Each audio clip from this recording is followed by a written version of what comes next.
Boop, boop, boop, boop, boop, boop, boop. That should be live. Should be. I think. Specified. Okay, okay. Boop, boop, boop, boop, boop, boop, boop. That should be live. Okay. Sound test is over. We're good. We sound fine. Using the right microphone. Everything's great. This was a bit short notice, just because we weren't sure if the tournament was actually going to happen today or not. Signups this weekend have been a little slow. I think it is the transition of spring to summer. People probably have things going on. But yeah, is it him, the boy of hummus, memeing and dreaming with ratty boys all day? I will be playing rats today. Signed up with Krell Metal. They ended up needing a buddy. And I'm a buddy. I'm around. It looks like the tournament has closed. We ended up getting 16th today, which is pretty good. Blood Penguin and Drakir. Those two always sign up together. I don't know why. Why am I doing this without you people? Hold on. Just hold on. Everybody calm down. You can see the bracket. Blood Penguin and Drakir always sign up together. They're good. Eurocastaltum and Epic Waffles. I've seen, I think, Eurocastaltum around, but I haven't seen Epic Waffles. I think Cirxie is Jixie and someone else. Krellboy is me and Krell Metal. Then we have Dactor and someone. I forget who he signed up with. And then Swarv and Tank are a 2v2 mainstay, so I'm sure they'll be around. My favorites of the tournament would probably be the two people sitting with the bye round. I do think Swarv and Tank and Dactor and whoever he signed up with are probably going to be the favorites. Dark Horse would be Blood Penguin and Drakir. Probably be my 3 votes, but who knows? Maybe I'll win it. JB, welcome, welcome. Tian's here, Samrick's here. How y'all doing? How are y'all doing? So I have to go find my partner. Oh no. Oh no.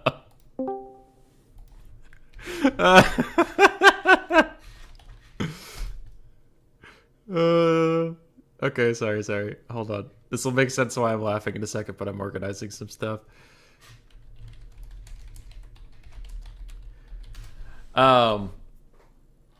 So we're fighting Sergio and Jixie on Skaven and Dwarves, and Krell Metal and I signed up as Skaven and Dwarves. So it's a Skaven Dwarf mirror. Oh, that's so bad. Alright. I'll tell Krell where to find me.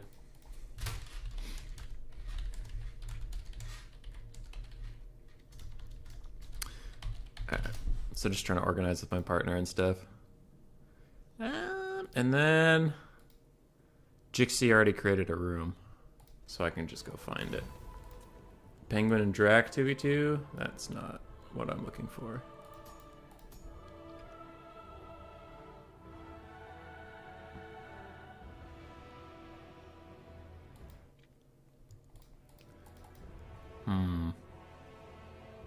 Jixie says they created a room, but I just see Penguin and Drac 2v2.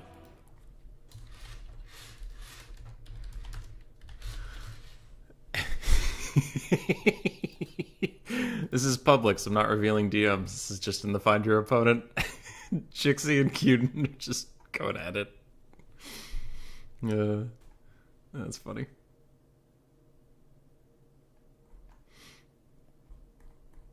Alright. So we'll get Krell Metal in here soon. And I'll also figure out where the code is. How is everybody today? Y'all having a good Sunday? I installed Warhammer 3 so I can reinstall Warhammer 2 at least until Immortal Empires. That is understandable.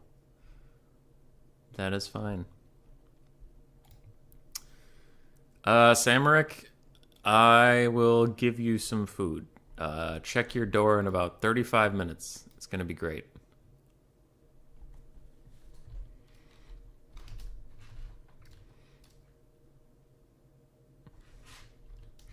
That's fine if you don't have mic anyway.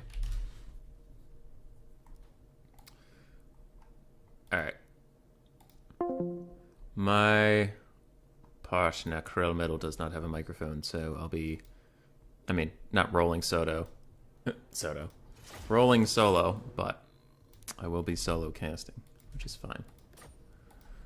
1, 2, 3. Skaven Dwarves versus Skaven Dwarves. The 2v2 mirror, the two shootiest faction. We do love shooting. We love going pew pew. Gravity hot dog.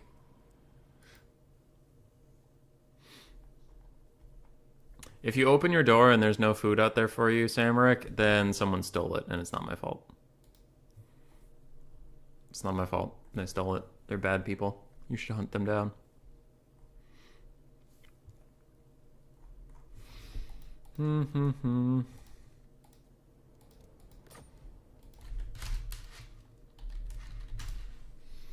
Ah, the Altar of Ultimate Darkness, the perfect map. I actually don't know what the map should be, just as round 1. Oh no. Oh no!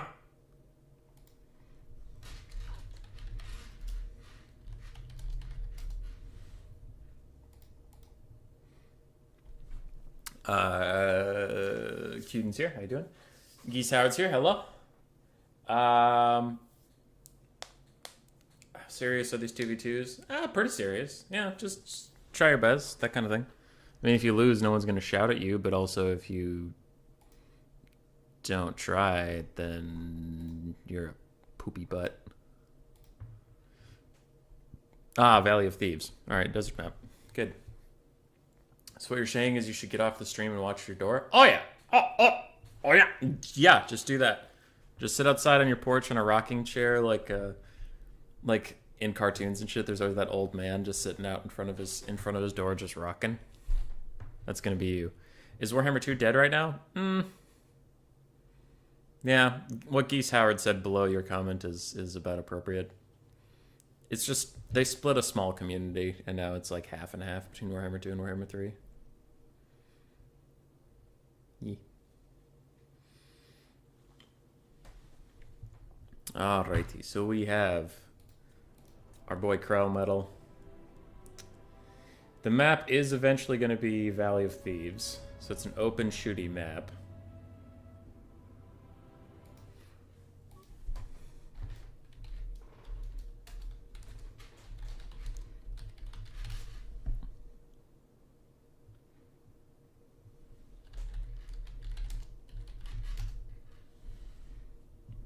I'm just typing to Krell what our plan should be.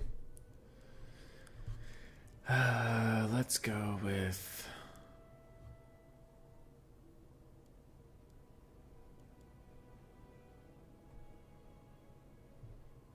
Oh, crap. Who do I usually take?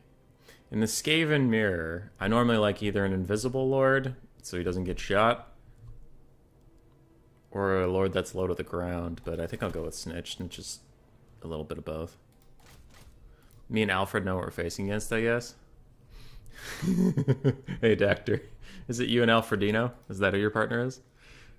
I didn't check. I just recognized your, I recognized your challenge picture. That's how I realized it was you. So I need to go double caster. Because I need Howling Warp Gale in case of gyrocopter spam. And then I need summons in case there aren't gyrocopters. Then I need something to just do in general.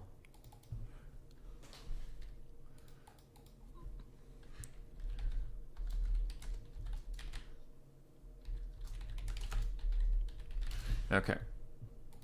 Who's pinging me? Alright, I'll check that later. Oof, Alfredino and Dactyr. Yeah, that's gonna be a tournament favorite right there. So versus both Skaven and Dwarves, Giselles are the best choice. So I'll take 4 of them. Wait a second. Wait a second. Hold on. Everybody calm down. 3 per player, 2 SEM. Okay, so I'm not breaking any rules yet with having Snitch and 2 casters. And then I need to check if I can have 5 Jezzails, because more Jezzails is perfect Jezzails in the Skaven Dwarf mirror. Yeah, I can have 5. Nice. 5 it is.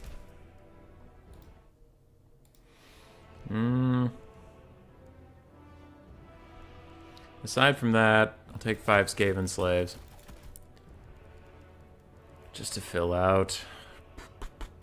Rat ogres are really good in the Skaven mirror, and they'll also be okay versus dwarves.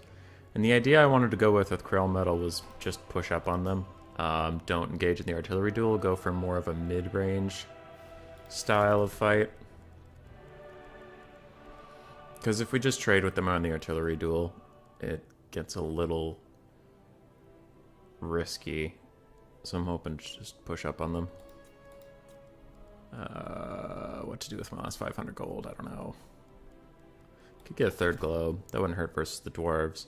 So the Jezzails are mostly for the Skaven, also for the dwarves, I guess. Globes are mostly for the dwarves. Rat ogres are mostly for the Skaven. I picked Snitch just so I wouldn't get insta-sniped. Whirlwind Blades is to clear out Slayers in the late game. Howling Warp Gale to deal with Gyros. Though honestly, if I also have dwarves supporting me, I may not need Howling Warp Gale at all. Because it'd be really risky to bring Gyrocopters versus these 2 factions. So I'm just going to cut that. I'll get Pestilent Breath. No, I won't. Plaguemon Summon is super good versus Slayers. Plaguemon Summon can wreck an entire group of Slayers. But yeah, why I'm not taking Mortars? The Mortars would be good in theory, but with Dwarven Cannons, and then with Skaven Jezzails, Skaven Warp Lightning Cannons, enemy mortars and stuff, there's just too much shooting. The mortars are going to get shot. And the mortars have less range than the Jezzails, if I remember correctly. Yeah, 250. So they'd have to move up into range of artillery and cannons. It's just too much stuff. 0 gold spend, I like it. It's pretty good.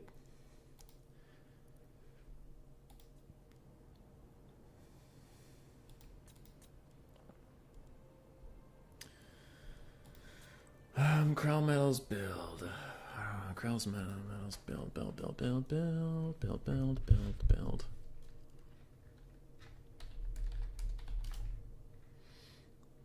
Just trying to parse through it right now.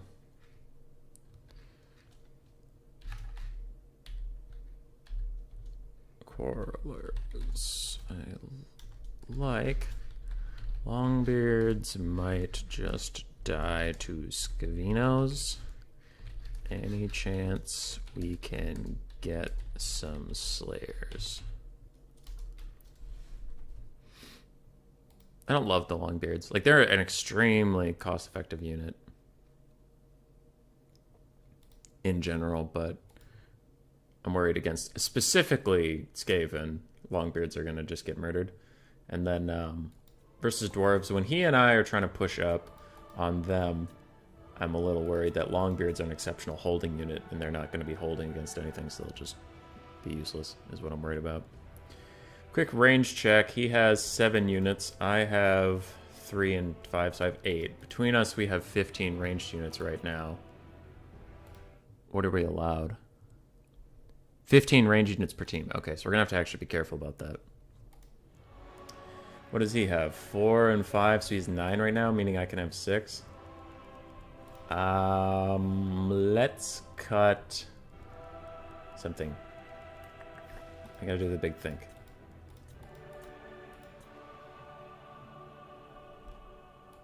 Because we have too many ranged units at the moment.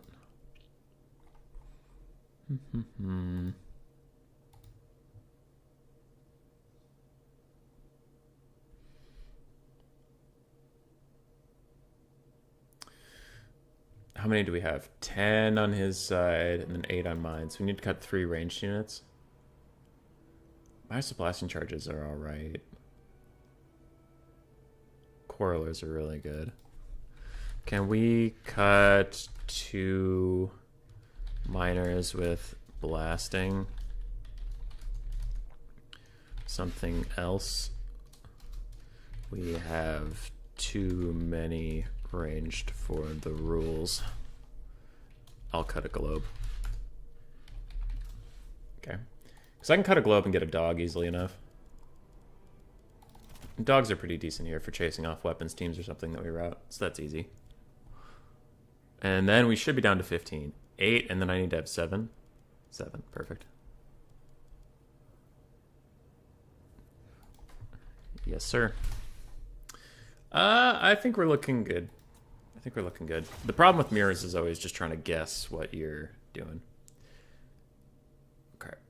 If you had to choose between being a rat ogre, a Skaven slave, which would you choose? Probably a Skaven slave, because the difference between a Skaven slave and a clan rat and a storm vermin isn't actually anything. It's just where you are in life. And you have a chance as a Skaven slave of actually becoming something. Whereas a rat ogre, you're just a mutated lump of flesh that is eventually going to die a very painful death. There's no upward mobility in society for you.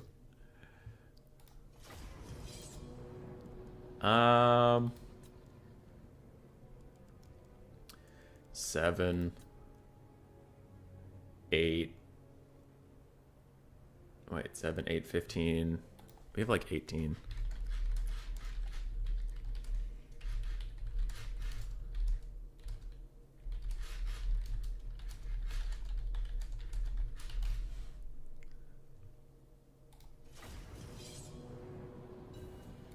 Yeah. We'll see. If we fail, we fail together. Warhammer 3 feels very unoptimized. It's getting better patch to patch, but I would agree. I would agree. It definitely came out too early. Blasting charges do count for ranged. There was a time where people were debating whether or not they counted for range, but they do. Queden blasting charges count as ranged? They do. Do you smell Norska? No! No! Never! Let's see. Is there anywhere in the rules that it says what is and isn't a ranged unit?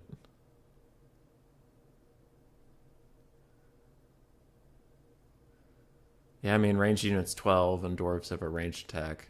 It's one of those tricky things. All units with ammunition, except single entities with non-targetable range attacks, are ranged units. All ranged units with 360 firing arcs, yes. So minus blast charges are a ranged unit. There's arguments for both sides, though. Very similar troop counts. We slightly outnumber them.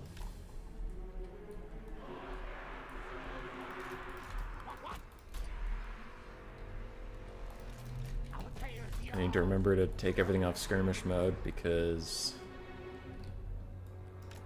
we live in the dark times. Actually, that wolf rat's not going to do anything. Let's just not do that.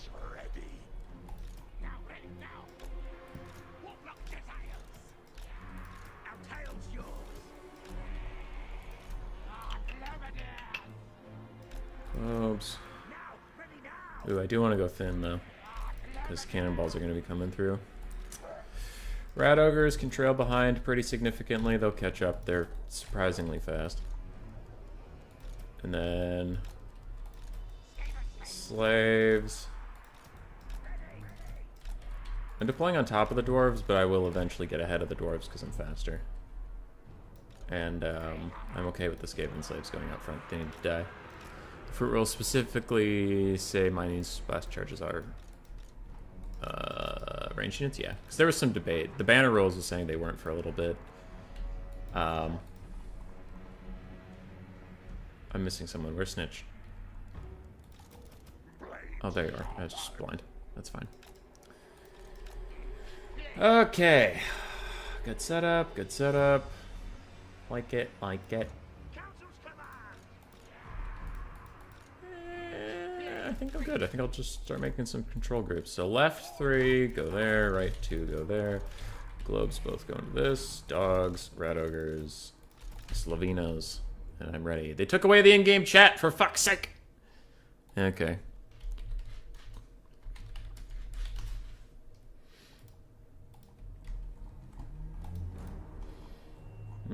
We have Ungrim, Iron Fist, Thane, and then Felix for some healing as long as we can fight next to them. That's pretty good.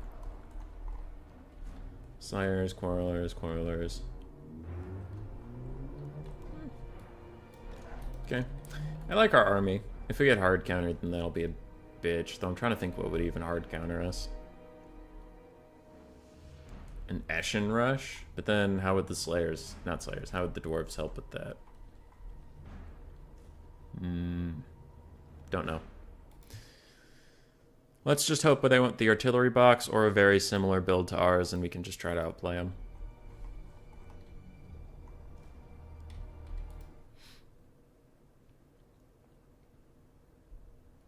Okay, I'm waiting for Krell to say that he's ready, and then I'll tell our opponents that I'm ready. But I'm worried if I tell our opponents that I'm ready, they'll confuse it as saying both Krell and I are ready and hit that start button.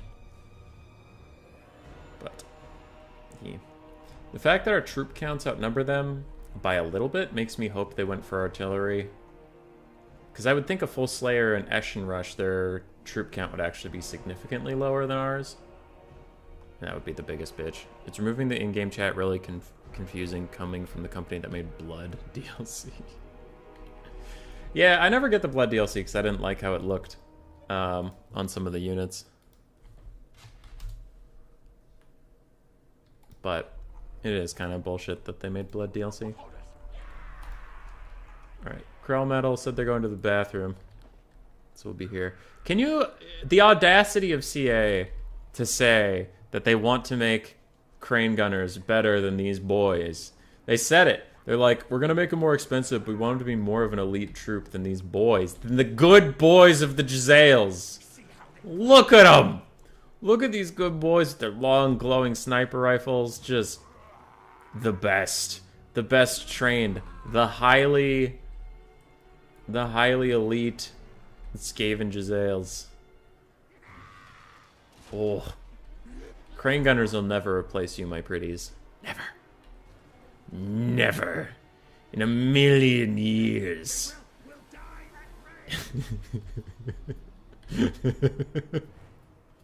I have too much fun. They are really cool, though. They're really cool mono. For the PG rating, moving chat is just a function. Yeah. That's fair. I understand the rating stuff. I guess I didn't think of ratings as mattering much anymore. But maybe that's as I get older and then I don't care about the ratings. But, I don't know. There's some T for teen games that are pretty fucked up. And then there's some M for mature. And if I had played the entire game and didn't know the rating, I couldn't have told you that was M. You know, Game 2 is not Game 3. But the models in Game 2 are pretty fucking good. The little Steam backpacks. Alright, looks like he's back. I'll message our opponents and say we're good to go. Us to GLHF. Oh, everybody right up besides me. Oh, okay. Alright. Focus up. Let's go. Alright, they are advancing. They have a Rat Ogre and Slayer rush, it looks like. So front line, get out ahead of us. We don't want to be near those archers at all. Jezzail, stay where you are. And Globes, move up and take care of these monolithic blasting charges. Snitch, man your ground. And it doesn't look like Jezzails have too much to fear. That is a Death Runner rush, though. So it's the exact thing I was kind of hoping we wouldn't have to deal with. Skaven slaves, go pressure the far back. You two Jezzails, what are these? Longbeards, Giant Slayers, kill the Slayers. You Jezzails, kill the Rat Ogres. You Jezzails, kill the Rat Ogres. You guys try and fall back. We do have a bunch of dogs coming in. Ugh. It's the exact build I didn't want to deal with. But oh well. What's done is done. Rat Ogres, peel for me. Dogs too.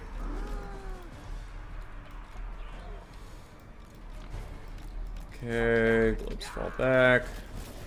Snitch advance, I guess, but I don't know what you're really going to accomplish. More dogs coming in from the side. Rat ogres try and come help with this. Fall back. We are routing off the death runners. Let's get our rat ogres over here. Dogs can pursue the death runners for a little bit, get a little more damage. And you guys come here, shoot at that. You guys are shooting at those rat ogres. Very good. Let's shoot at their Deathmaster Snitch, who I can see for some reason. Okay, globes are doing fine. Our rat ogres are doing fine. Skaven slaves have rallied. Rat ogres peeled off those dogs for me. Thank you very much. Okay, still trying to kill some stuff. Snitch, go dive in there for me, please. Thank you, friend.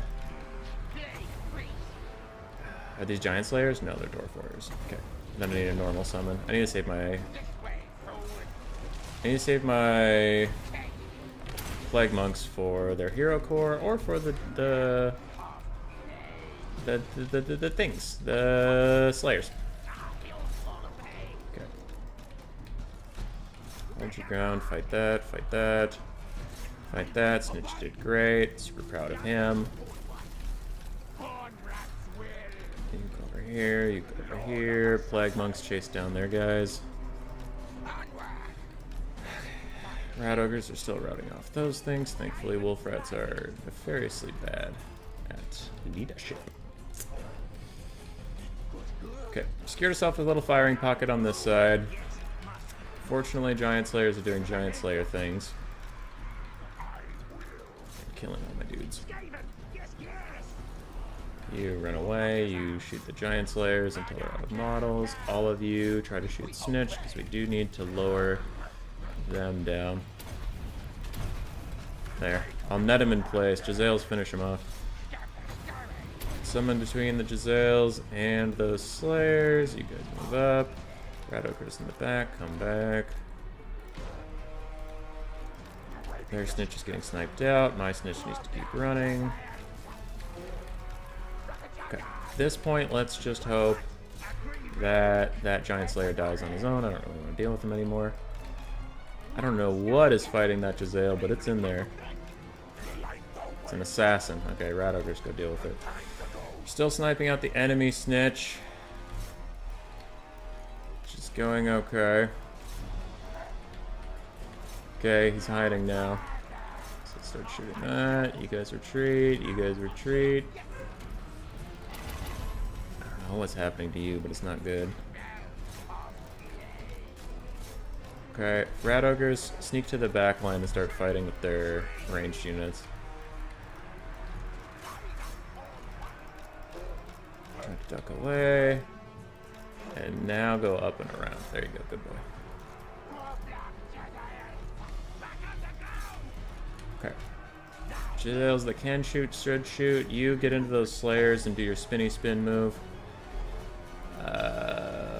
Okay. Never mind. Shoot Ungarum.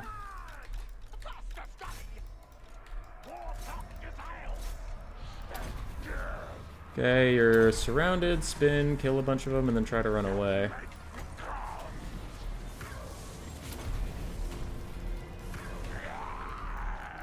Okay, rat ogres are running around. My Snitch is about to get sniped, and there's not a whole lot I can do about that.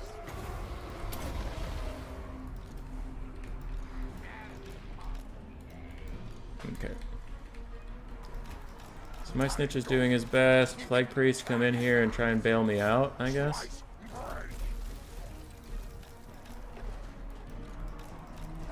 Rat ogres are peeling off a bunch of ranged units. Doing our best. Plague Priest isn't going to be able to win that fight alone, so pull back. You guys are doing your best. Keep running away. Keep running away. Without Snitch, I might be in trouble.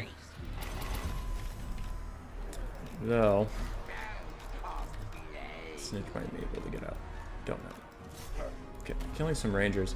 It says we're ahead on the balance of power. I'm wondering if I have a bunch of dwarves just chilling around or something, because my Skaven units are looking pretty fucking depleted when it says we're ahead on the balance of power. Okay. Plague Priest needs to just keep running if he can.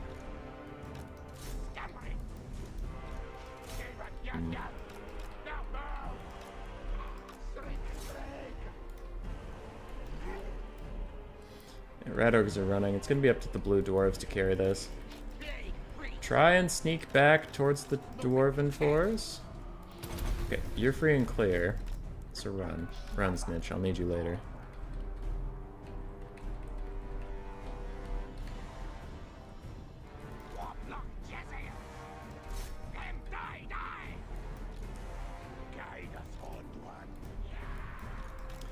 Growl Metal has some dwarves here. It's got to get rallied.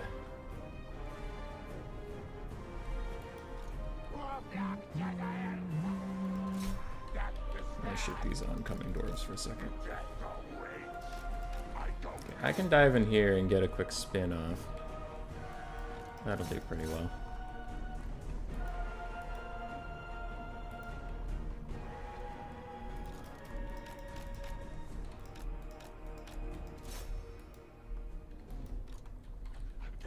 Go, go, go.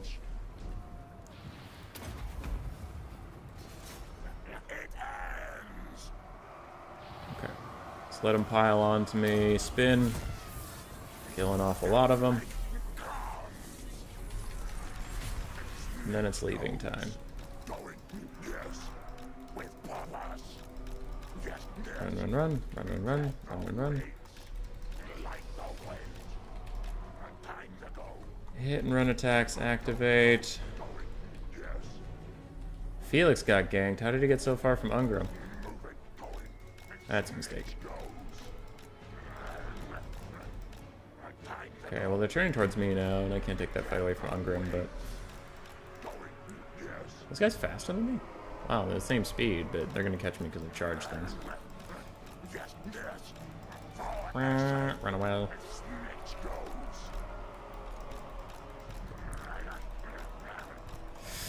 Oof. Turn and fight him for a little bit.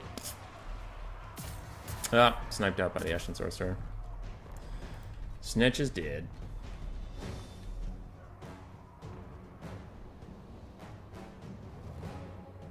Okay, what's going on with chat? Is please cav charge them? Well, it's Dwarf Skaven versus Dwarf Skaven, so there's no cav charges that are ever going to happen here. This makes me want to boot up Warhammer 2 and hunt some achievements for Warhammer 3.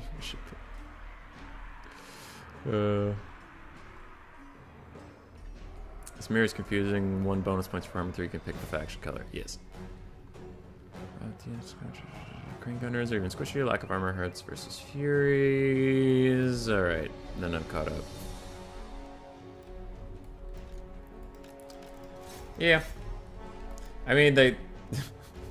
I did say before the game, it's like, the only thing we don't want to see is an Eshin rush, and then it was an Eshin Rat Ogre Wolf Rat, just hard rush, and that countered what we did. So honestly, like,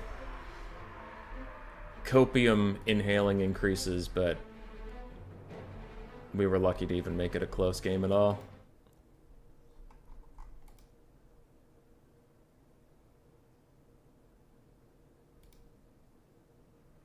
Is the tournament already set up, or can I join the violence? The tournament is already started. Sorry to say.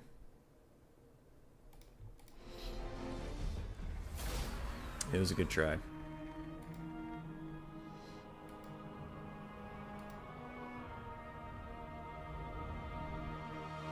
Oh well. If anybody ever asks why I hate mirrors so much, it's because of that. They're so coin flippy.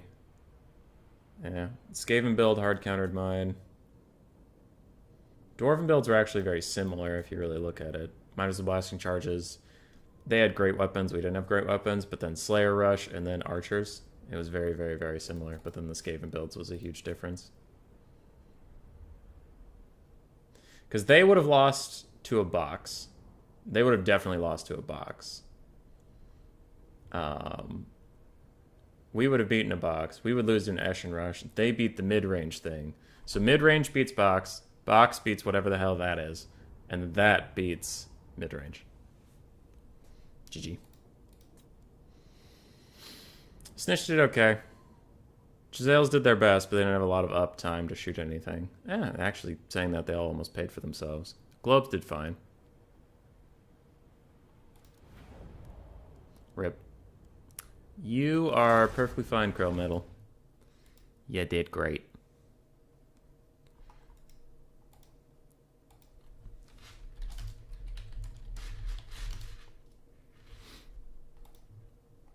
Okay. And Felix went down quick time? Oh, yeah. Felix died real fast. So, it's a smaller tournament today, because the 2v2s immediately cut the number of people that can play in half. But we should be going into the first semifinal, Swarven Tank versus Blood Penguin and Dracaral. If I had to guess, I'm guessing Blood Penguin's going to play Bretonnia, probably.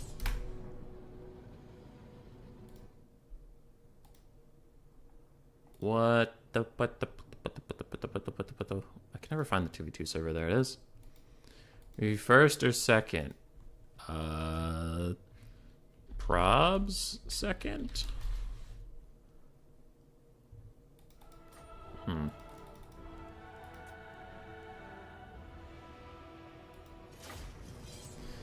am I having such problems joining this lobby?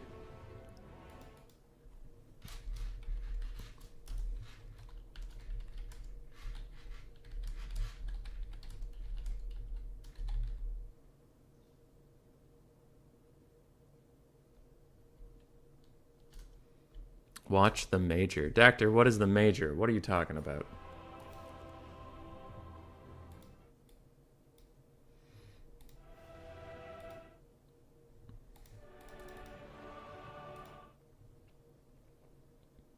Tank apparently hosted a lobby. I don't know where that is. I don't see it. What screen are you guys on? Oh yeah, you're on my left screen. What up?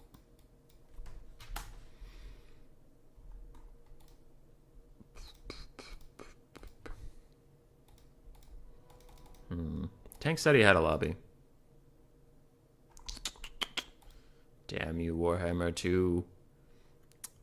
You thought you improved by updating and getting rid of the chat, but adding the join with code thing. But you only somehow got rid of all the lobbies that are there.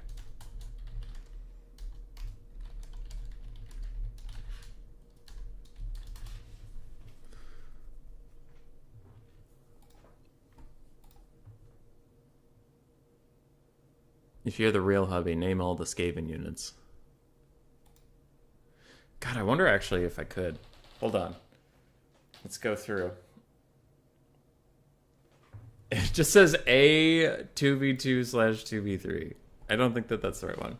All right, so from the top, left to right, it should be Warlord. I don't know the exact order it's going to be in. It's going to be Warlord, Warlock Master, Master Assassin, Queek, Tretch, Skrulk, Snitch, Throt. There's no generic Molder Lord. There's the Gracier of Plague and Ruin. There's Ikit Claw. Failed to join game full.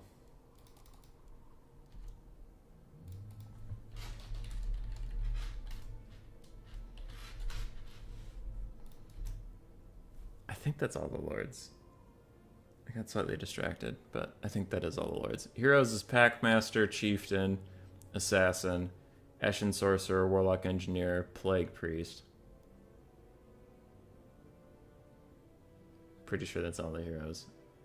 Again, I'm trying to figure out where this game is and also list these things while I wait for Tank to give me the code, though Tank is now typing.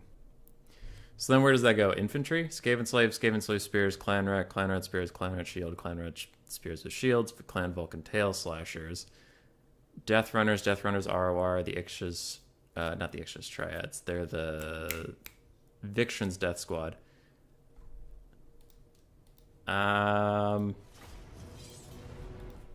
If you click invite, there should be a code.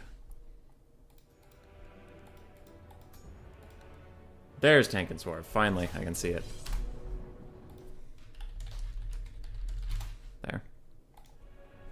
Anyway, where are we? Viction's Death Squad. Ixchas Triads. The Eshin Triads. The Warp Grinders. The boys. Storm Vermin, with halberds, the council guard. I think that's all the infantry. Let me think while I get my desktop up. So then 2v2. Okay. Anyway, what were we talking about? There's Plague Monks. Plague Monk Censor Bearers. The Plague Monk Censor Bearer ROR Blight Scabs Plague Pack. And now is that all the infantry? Yes, that's all the infantry. Monsters, we have Wolf Rats of Poison, Wolf Rats of Magic, Rat Ogres, Brood Horror, Mutant Rat Ogre, Morse Guitars Hellions, Mutant Rat Ogre ROR. We have a Hell Pit. We have the Thing, which is the Hell Pit ROR. I think I said Brood Horror, but in case I didn't, Brood Horror. I think that's honestly already it for monsters. Yes. Yes, that should be it. Okay. No other monster RORs. Pit Fighters of Hell's Deep. Didn't miss that ROR. Didn't fucking miss it. Fake news.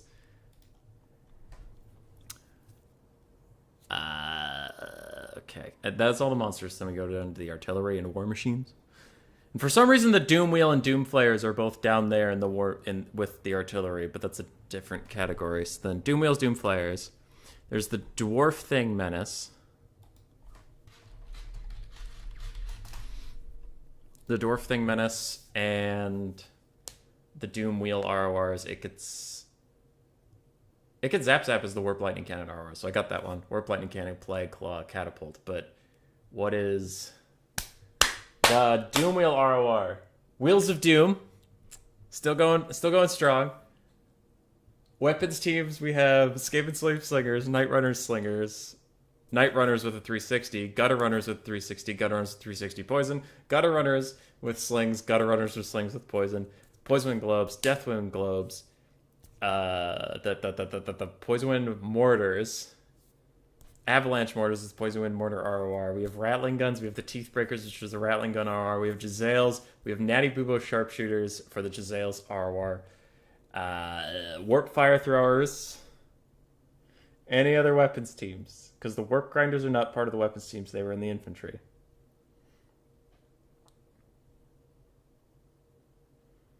I think that's all the weapons teams.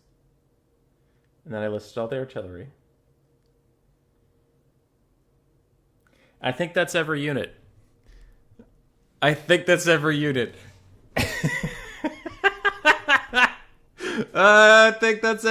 And I think you can eat my ass. Hold on, we can check. It's Swarm. I can go to Swarm's thing. Okay, so I'm gonna move this so we can check my math, quote unquote. I didn't miss any of the lords. Fuck! I missed Gorich. Shit! I missed Gorich. No, god damn it. Okay, what else did we miss besides Gorich? Did we miss anything?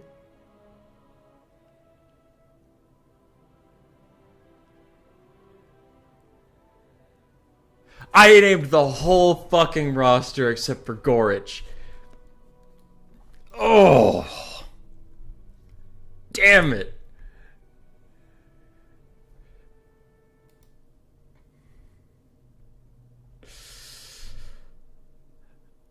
I missed Gorich. No, dude. So bad.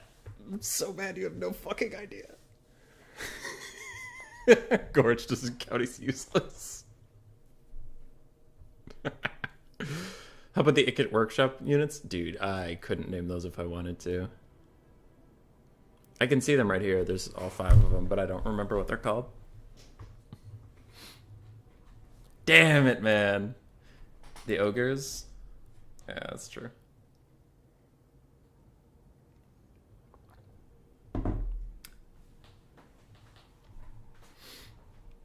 What was my score?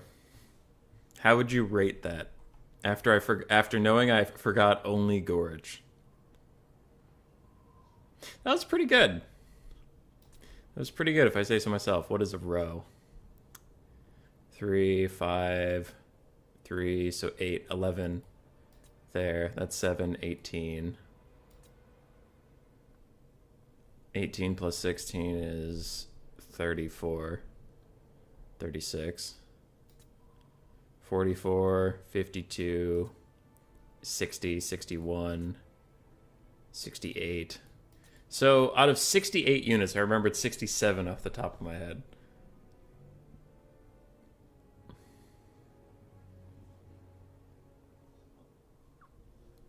Ogre Pistols is better in Warhammer 2 than 3 now? Oh, that's true, because the pistols in Warhammer 3 got a nerf, and the pistols in Warhammer 2 are just chilling.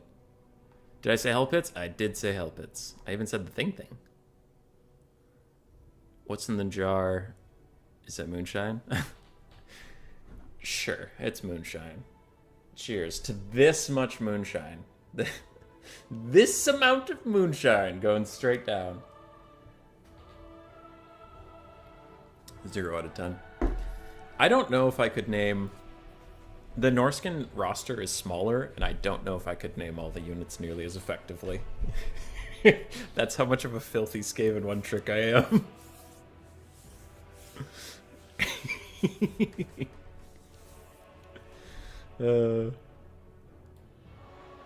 I remember the fucking Warp Grinders, but I didn't remember Gorich. God damn it. So upset.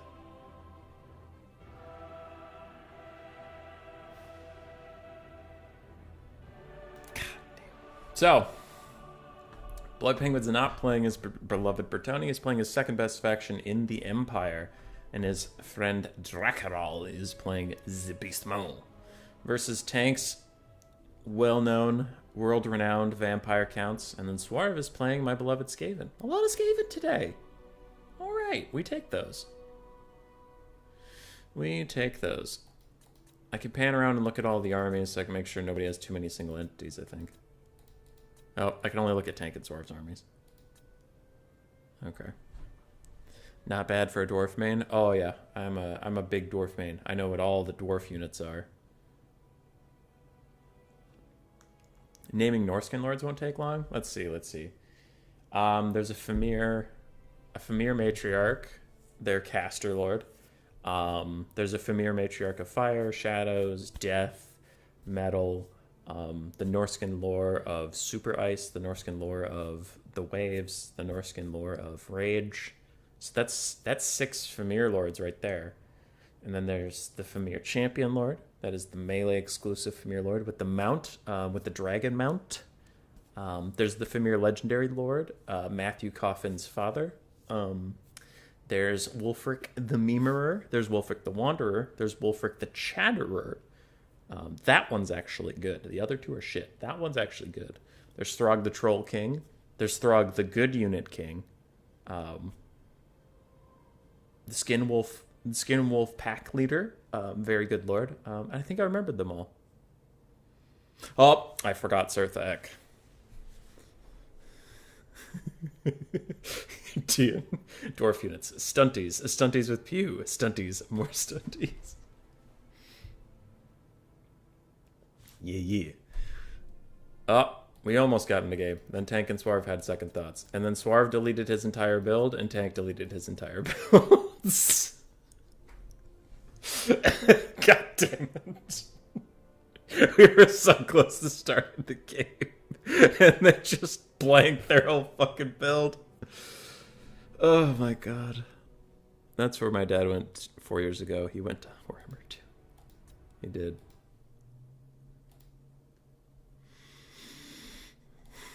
Alright, how long have we been in this lobby? 10 minutes? Okay, I can officially tell them to hurry up.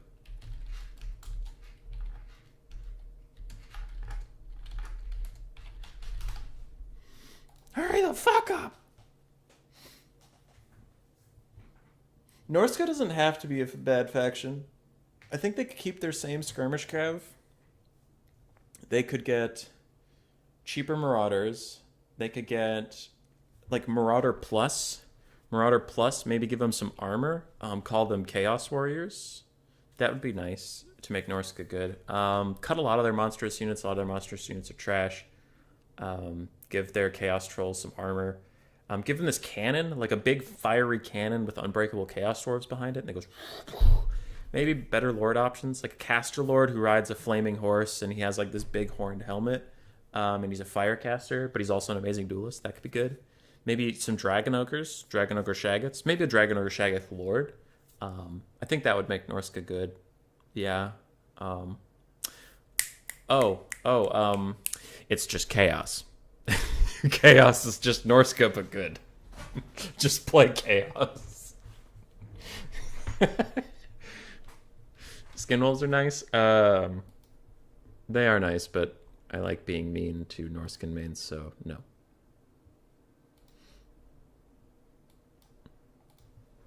Bad faction? Don't blame the faction, blame the player.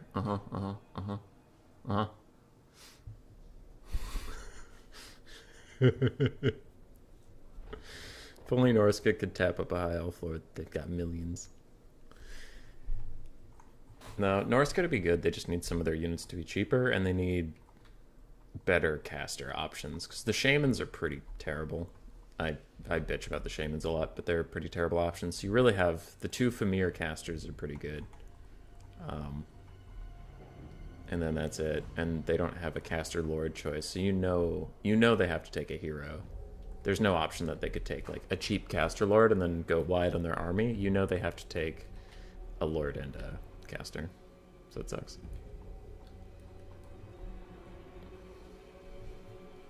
Alrighty. There is not going to be a lot of faffing about here. Beastmen and Empire going for a dual rush versus Skaven and Vampire counts. It looks like the Skaven are going to rely on the Vampire counts to keep their backline safe.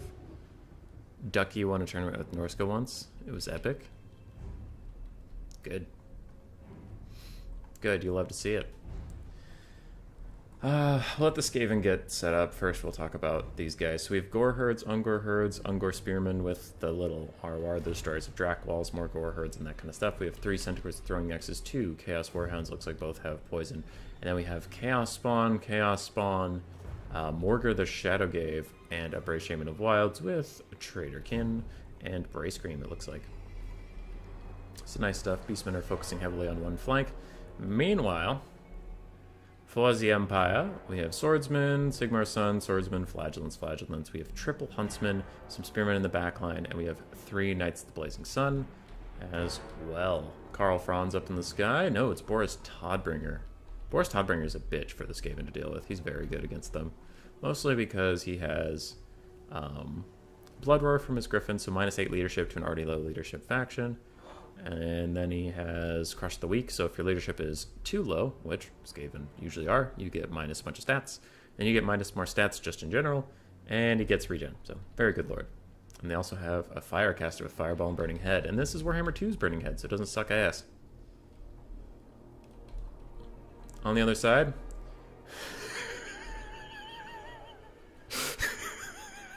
fuck you, Swarf. No, that's a joke. Before anybody's like, wow, he's such a dick to Swarf. It's just funny that the one unit I forgot in the Skaven list, Swarf fucking brings it just to rub it in. Just to rub it. You forgot about old Gorge, didn't you? Alright, so we have Gorge. Throughout the Unclean, Plague Priest.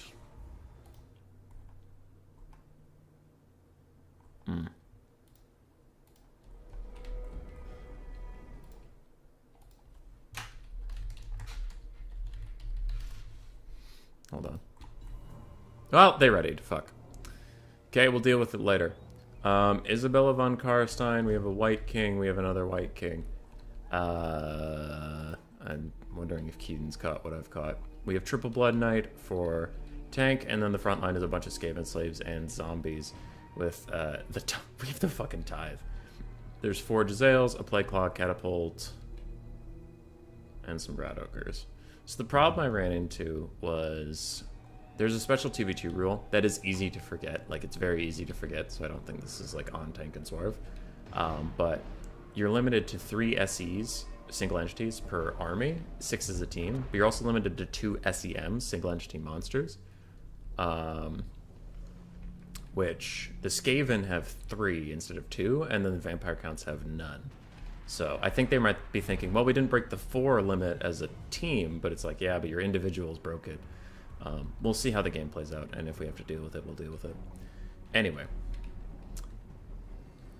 Rip Empire Beastmen. Yeah, they are getting shot a lot. I don't hate the Gorge pick here, though, because normally he sucks with Throt, because Throt's his only source of healing, and it's on a long cooldown stuff. But with Isabella von Karstein and this guy with the Blood Chalice of Atharai, or whatever the fuck it is, Gorge can actually get a lot of healing and support. And then Throt can save his heal for himself if he needs it. We are getting a zombie summon onto some Huntsmen. Blood Penguin and the Beastmen are moving up, but this... Any fight against Skaven looks really bad at the very, very start. It's all about getting into melee combo with them, and then you start winning. The Beastman problem is going to be some of Dracarel's units are lagging behind a little bit. They do need to get up here. They do need to get active, and we have some throwing axes that are going to fight Blood Knights. Hopefully they still have skirmish mode on, otherwise they're about to get caught out and fucking destroyed. Boris the Tidebringer does dive down onto the Plague Priest, but he's going to miss his first attack. It looks like he misses his second attack, too. Oh, God.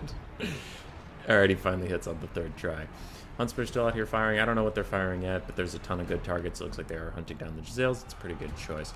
Dogs are going to go fight the Blood Knights, and Blood Knights are going to hit on all sides by throwing axes. So that's going pretty okay for them here. This flank isn't going incredibly for the Empire, but, I mean, they did abandon it largely, except for, I guess, the 3 Knights of Blazing Sun are here. And they're doing... Oh, okay. What is this, a Skaven Slave? Oh, I thought that was better. Okay, Knights of Blazing Sun getting onto Warlock Giselles are going to do well until these Radogers show up. Radogers are very good against the Empire Cav, in general. But nice stuff. The Cav from the Empire and the Beastmen seems to be doing work.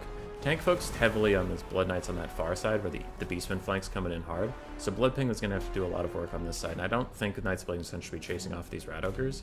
They're so low that when they come back, you can probably just break them and charge anyway. He needs to get back here into these weapons teams, and he can do a ton of damage back there. There's one Radogre trying to hold off 3 Knights of Blazing Sun, and that's just not good maths for them. Skeleton Spearman entirely deleted by a Burning Head. Looks like a second one. Ooh, a second freebie, a 2-for-1.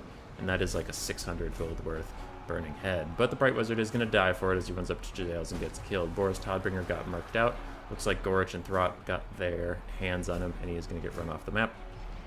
Pretty crucial loss there for the Empire.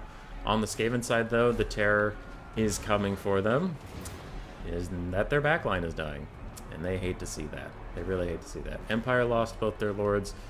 They're generally a pretty okay leadership faction, though, as far as things go. Sigmar's brave, tough boys are better than you give them credit for. Tank's Blood Knights are not feeling the love right now. Looks like one of them might be outright dead, and 2 of them are well on their way out. Skaven backline has been falling apart as Blood Penguins, Blood Knights are... Knights of Blazing Sun are just rolling through there. Now it's going to be all about the Vampire and Skaven single entities versus the rest of the Beastmen and Empire army. Did Isabella kill Boris? No, she shattered him. Okay, so that's fine. That tracks. It's a close game. I don't know who's going to win yet. My heart says the Beastmen and the Empire. There's just so much. Like, look around the map and you see all these red health bars and you see all the blue things are running. And the balance of power is slightly favored the red team. But at the same time, I mean, Morgar might get sniped out. And then the Empire and Beastmen with no lords between them is going to be pretty fucking rough. Gorge is slapping the shit out of him right now. Morgar's trying to get out of here. He's having a really hard time. He's even going to get routed. And he does regen while running, and Huntsman plus throwing axes could really discourage this chase. But Isabella von Karstein's going to be able to chase in there easy peasy lemon squeezy. She has no issues with what's going on. The tie, they're fading, and without the tie, the vampire counts are definitely fucked. Bro, I didn't watch CSGO. I didn't expect this to take hours. I'm sorry. I'm sorry. Huntsmen are drilling into Gorich. Throwing axes are also out here. And Morgar, I have tried to kill this man many, many times. Unless you get some good RNG, he can seriously bait you into chasing him for forever, and then he's going to get killed. Gorich is going to get killed. Knights of Blazing Sun with their fire damage surrounding Throt, getting a lot of damage in, plus the Chaos Bomb. Throt just took like 300 damage in front of our eyes while he's trying to heal up. And he actually might break. If he breaks, he's not coming back, as the red team is just running all over. So for Dactor's sake, he wants the red team to win, because then we don't have any replay situation, because the team that broke the rules would have lost in that scenario. Morgar is still getting walked off, but as long as he's not dead, the Beastmen don't take the leadership penalty. Throt's hanging on by a thread. He's now extremely surrounded, and he's going to take some damage. He is going down, but a Plague Claw Catapult heroically gets back online as 2 Flagellants try and shut them down. Plus some Spearmen, but the Plague Cloth Catapult's leadership discouragement debuff it gives is a pretty big deal. It breaks off some of the Knights of Blazing Sun that were surrounding in Throt. White King is dedicated to chasing off Morgar. It's probably going to succeed in doing that, but that means that White King is going to be out of the fight for like the rest of the game doing that. Plague Cloth Catapult is routed once again. Throt is still being run off. He's taking periodic damage. They really need to focus on killing him to tank down the Skaven leadership. They need the leadership the leadership debuff here to get rid of this Plague Priest, who actually might just dip on his own.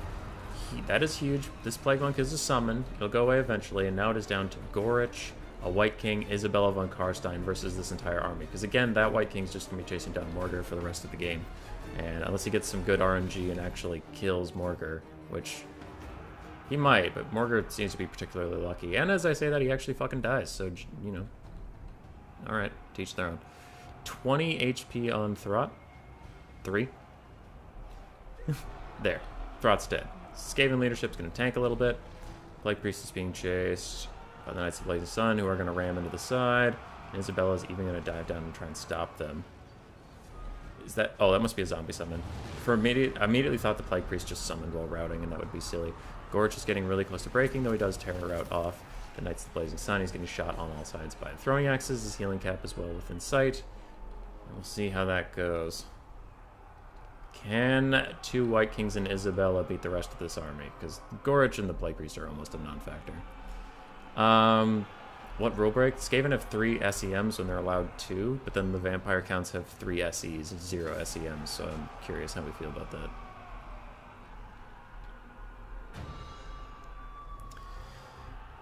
We'll see. The Red Army is vast, but their leadership is low.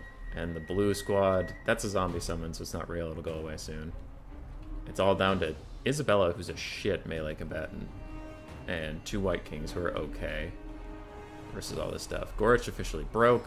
He's going to get run off the map. The Plague Priest Mortis Engine is super close to its healing cap. Yeah.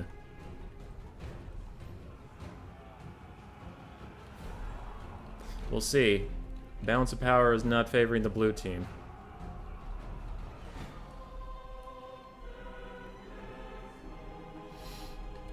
Ooh, that's a White King too? Okay, there's the second White King. I lost him for a bit. Yeah, he's getting pretty low. He's surrounded by Chaos Spawn, Sigmar Sons.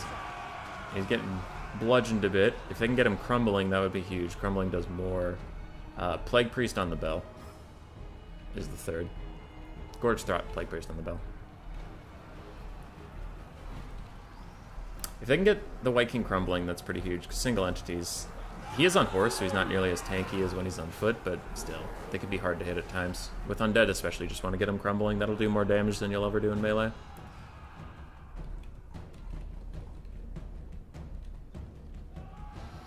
Plague Priest is officially going to be heal capped as he re-enters the fight. And that is threatening. Plague Priests are decent melee combatants, and they have a Mortis Engine effect tied to them. White King dips negative on leadership for a little bit. Can he start crumbling? Because once you start crumbling, it's hard to stop unless you get out of melee combat, which you won't be able to. Huntsmen come back just to fire off one quick burst and then immediately go away. Zombies are crumbling. That is... It looks like... Is that a summon? It's hard to tell if that's a summon or real. It's hard to tell if that's... That one's a summon. That one I don't think so. But it is crumbling, so it'll go away eventually. We have 160 versus 900. White King officially disappears. This summon's about to disappear. These guys are crumbling until their death, so it's soon to be 3 on almost 900. Oh yeah, the bell is SEM? It is. Knights of the Blazing Sun charging around Isabella. Looks like they're trying to get a charge on the Plague Priest, because you can see they do so much damage on the charge. They have an incredible charge bonus, but also the Plague Priest is such a big model. You can actually get a lot of hits off. Another zombie summon from Isabella, plus some Plan Rats. They're gonna... The Empire and Beastmen are gonna have to wait out those summons, but Isabella's taking a fucking beating right now. I think she can heal herself up easily enough, but those zombies have faded, the other zombies are fading. And more summons are on the map. The Empire has some archers back, and archers are just good just due to, you know, their leadership pressure they put down. Centaurs charging in, really trying to catch this Plague Priest. Looks like they're going to have a tough time, but ooh, flanking Centaurs will also charge him, and they do 100 damage on the charge. They are just nuking him down, and I think he has one more route left in him. So I don't think this route will be the Shattering, but they might just try to kill him outright. Again, there's 2 summons, they're doing okay, but a Clan Rat summon is still a Clan Rat. They're getting fucking murdered. 300 health left on the Plague Priest, and the Skaven are officially out of the game if that Plague Priest shatters or just flat out dies. He's at 200 health, he's heal capped, he is trying to pull away. And the problem with this is he's still in melee combat, so he's Mortis Engineering down this entire blob. So the Beastmen do need to charge in these Centaurs, they need to finish him off and just get him out of here. That was a Skeleton Warrior summon overcast from Isabella, hurting herself a little bit. Centaurs do catch the Plague Priest, they need to nuke him, kill him. There. No more Mortis Engine, and without the Mortis Engine effect, I don't think Isabella and a White King can melee fight all of this shit off the map. I don't think it's possible. Skeleton Summon immediately shatters, since it is fully surrounded. Isabella's fighting, shit melee combatant, White King's okay. We have some Huntsmen offering a little bit of fire support. It's 2v800. And Blood Penguin and Dracurl. They'll do it. Rule break didn't matter. Blood Chalice is healing up Isabella, but we're going to have to wait for her healing cap.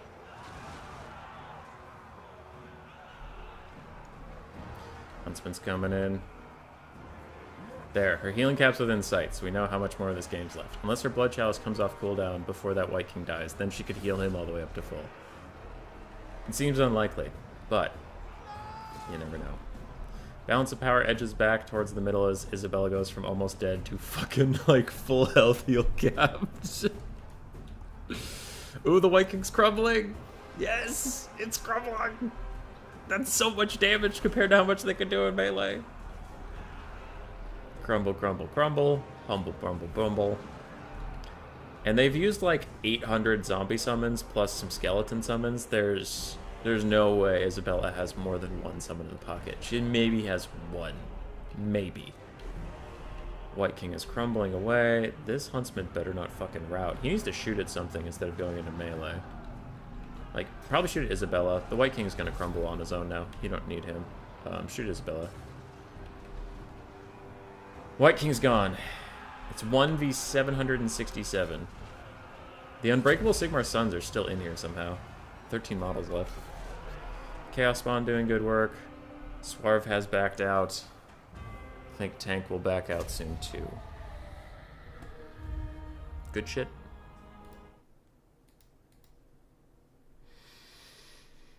Good shit. That was a close fucking game.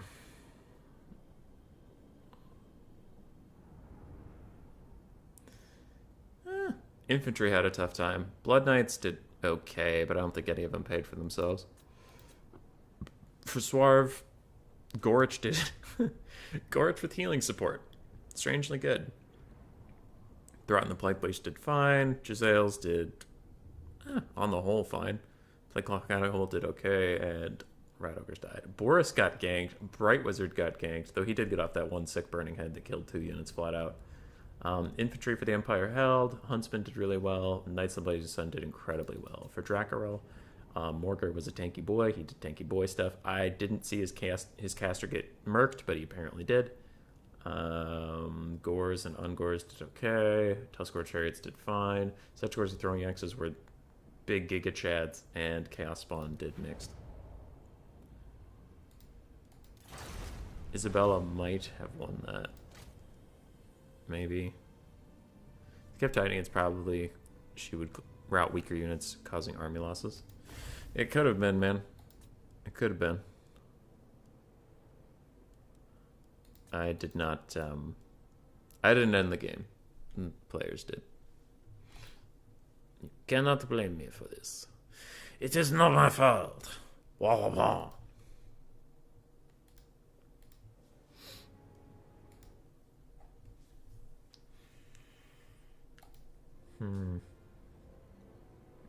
So now we're looking for a 2v2. 2v2 Skrell Boy. I don't think that that's what I'm looking for. I think that's the leftover thing.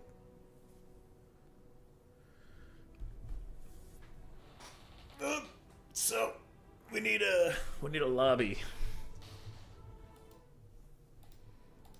I'm gonna host. Screw it.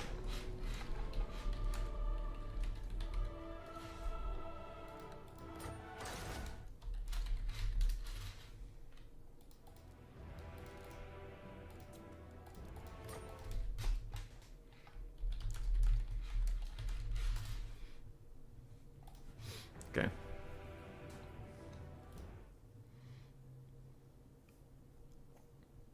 There's enough unbreakable stuff that you don't think she had a chance? Maybe. I think it was definitely against her, but if she could kill those chaos spawn, maybe she'd be okay. But the spawn were wailing on her pretty good. Alright, where's my blocker? So this is our the other semifinal and our last best of one. After that, the finals will be best of 3, and I'll get a scorecard up and stuff, but we don't need a scorecard till then. So I'll leave it alone.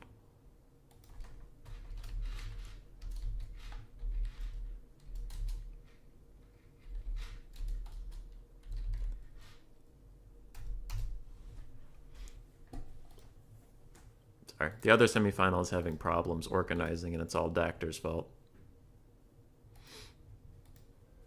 Like, let's talk about Dactor for a second. Can this guy fucking get his shit together about, like... I see Jixay and Sergio and all of them over here saying, hey, Dactor, you want to play a game? Dactor, we should get our 2v2 lobby set up. Hey, Dactor, you want to do some stuff? And Dactor in the chat here just saying, hey, fuck off. I don't want to play today. Eat my ass.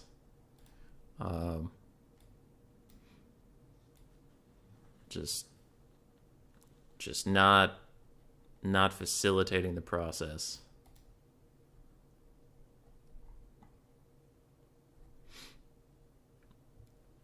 Wait, did I invite the right person?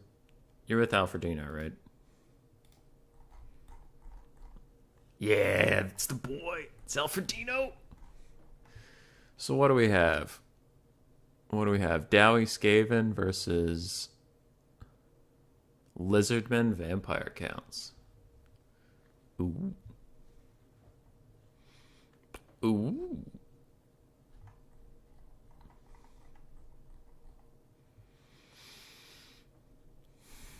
I think Dwarves and Skaven can actually do okay here. Lizardmen and Vampire Counts might have a hard time getting through the Dwarven front line and onto the Skaven weapons teams. But Alfredino and Dactor are both excellent players, so I think it's hard to root against them just due to the player quality, but like the factions, if all of these factions are played by AI, I would probably say that the Skaven Dwarves have got it.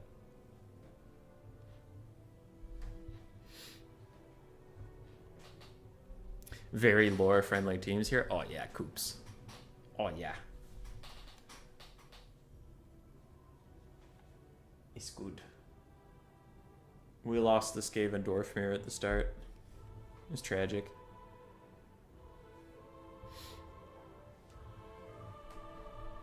Oh, as the host, I can now just look at all the armies.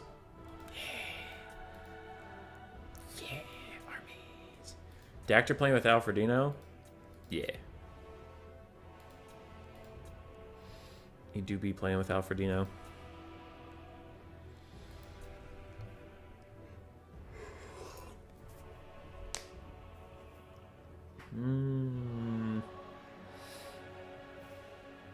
I took a week off of work and it ends today. So I go back to work tomorrow and I'm not excited about that. Because my job sucks and I hate it a lot. Yar. I just gotta make it to January, then I can quit without ruffling any feathers. Then go do a job that's actually fulfilling. Skaven and Dwarves on famously good terms. Again, Coops. One of my first Queek campaigns, Thorgrim Grudgebearer was my best buddy in the whole world because we had both fought the Greenskins for so long. And this was back when I actually don't remember where Warhammer 2's campaign meta ended. Because, you know, there are certain factions that would just dominate every game. But there was a time where the Greenskins, like every single fucking game, would just dominate the shit out of everybody. So Grimgor was taking over the world, and Thorgrim and I fought him back. I fought from the south, because on the Mortal Empires map, Queek's in the south, Thorgrim's in the north. And we fought each other down to the middle, and then I met Thorgrim, and I shook his hand. I said, hey, buddy. And he had, like, plus 200 and something with me as that, because of, like, all of it was from military actions against Grimgor's odd lads. So we were best buddies and we started trading and stuff. And then it was kind of fucked up because the AI did an AI thing. And I know there's people in chat who are going to make the haha very funny joke, and you're all very haha very funny, that dwarves be dwarves, but it still bothers me as a game mechanic that I was plus 250 with the dwarves, and there was a different dwarf that attacked me, and his relation to Thorgrim was minus 35. And then I, as a military ally, called Thorgrim in to help me fight this dude. I was like, your dwarves are being uppity. You're my military ally. Help me fight him. He declined me, broke my military alliance, and then he declared war on me, despite the fact that we were military allies that turn. So he declared war on me. My reliability went to very low. All of the Order factions joined up with the dwarves to fight me. So there's so many things wrong with that. One, he sided with somebody he doesn't like to kill his best friend, all because, oh, we're both dwarves. And again, you're gonna be like, haha, dwarves be dwarves. But like, that's not the fucked up part. The fucked up part is that he attacked me, and then the whole world in the video game, and again, I'm a Skaven, so you could make the very funny joke that, haha, the world hates Skaven, of course they're gonna believe a dwarf. Yeah, but like, in the Total War game mechanics, why did my reliability tank to very low? I didn't do shit. I got attacked by a different dwarf refused to help me, and everyone said I'm the fucking bad guy. So then people started dropping trade with me and declaring war on me, and I couldn't get any help because my reliability was so low, nobody wanted to deal deals with me, and I'm like, I'm the only one who hasn't fucked anybody here. I am the only one who fought the Greenskin Menace, was a very good boy, traded with the dwarves. I was a good boy. I only did good boy things, and then the entire world was like, wow, what a fucking asshole. So then I wiped him. I killed everybody, and that was the first Creek campaign I beat on Mortal Empires, and I took over the entire world, and the thing at the end of it was just like Queek standing on a pile of bodies, and he's like, I just wanted to be a good boy. You did this. You did this. It was so funny. Because when the Chaos Invasion came, the Chaos Invasion really helped me out because the Order factions had such a stick up their ass.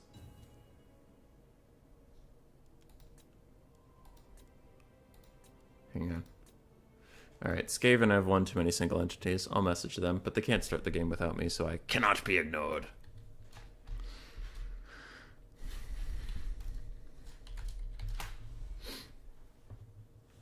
Alright.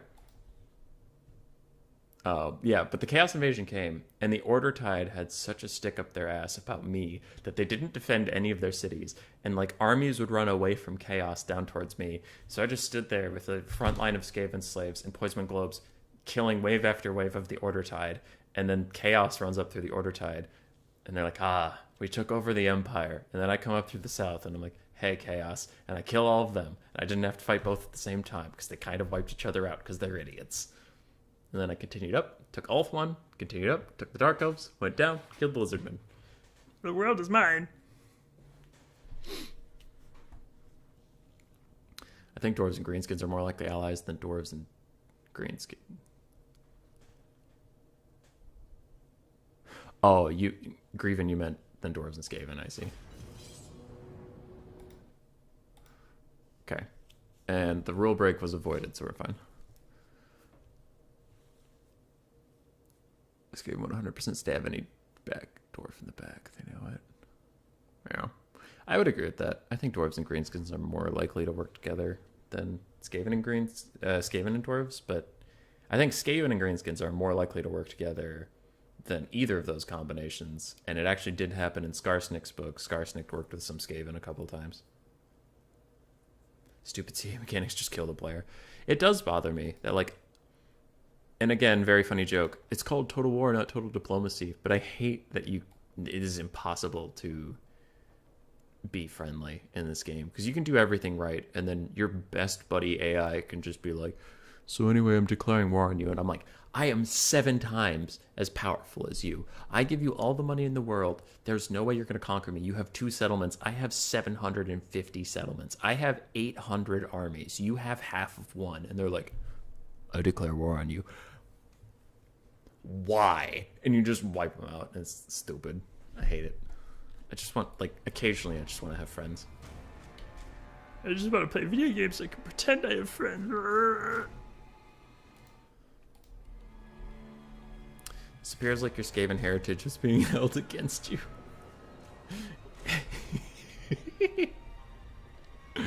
That's pretty funny. At least the Wood Elves just refused diplomacy without screwing with people. Yeah.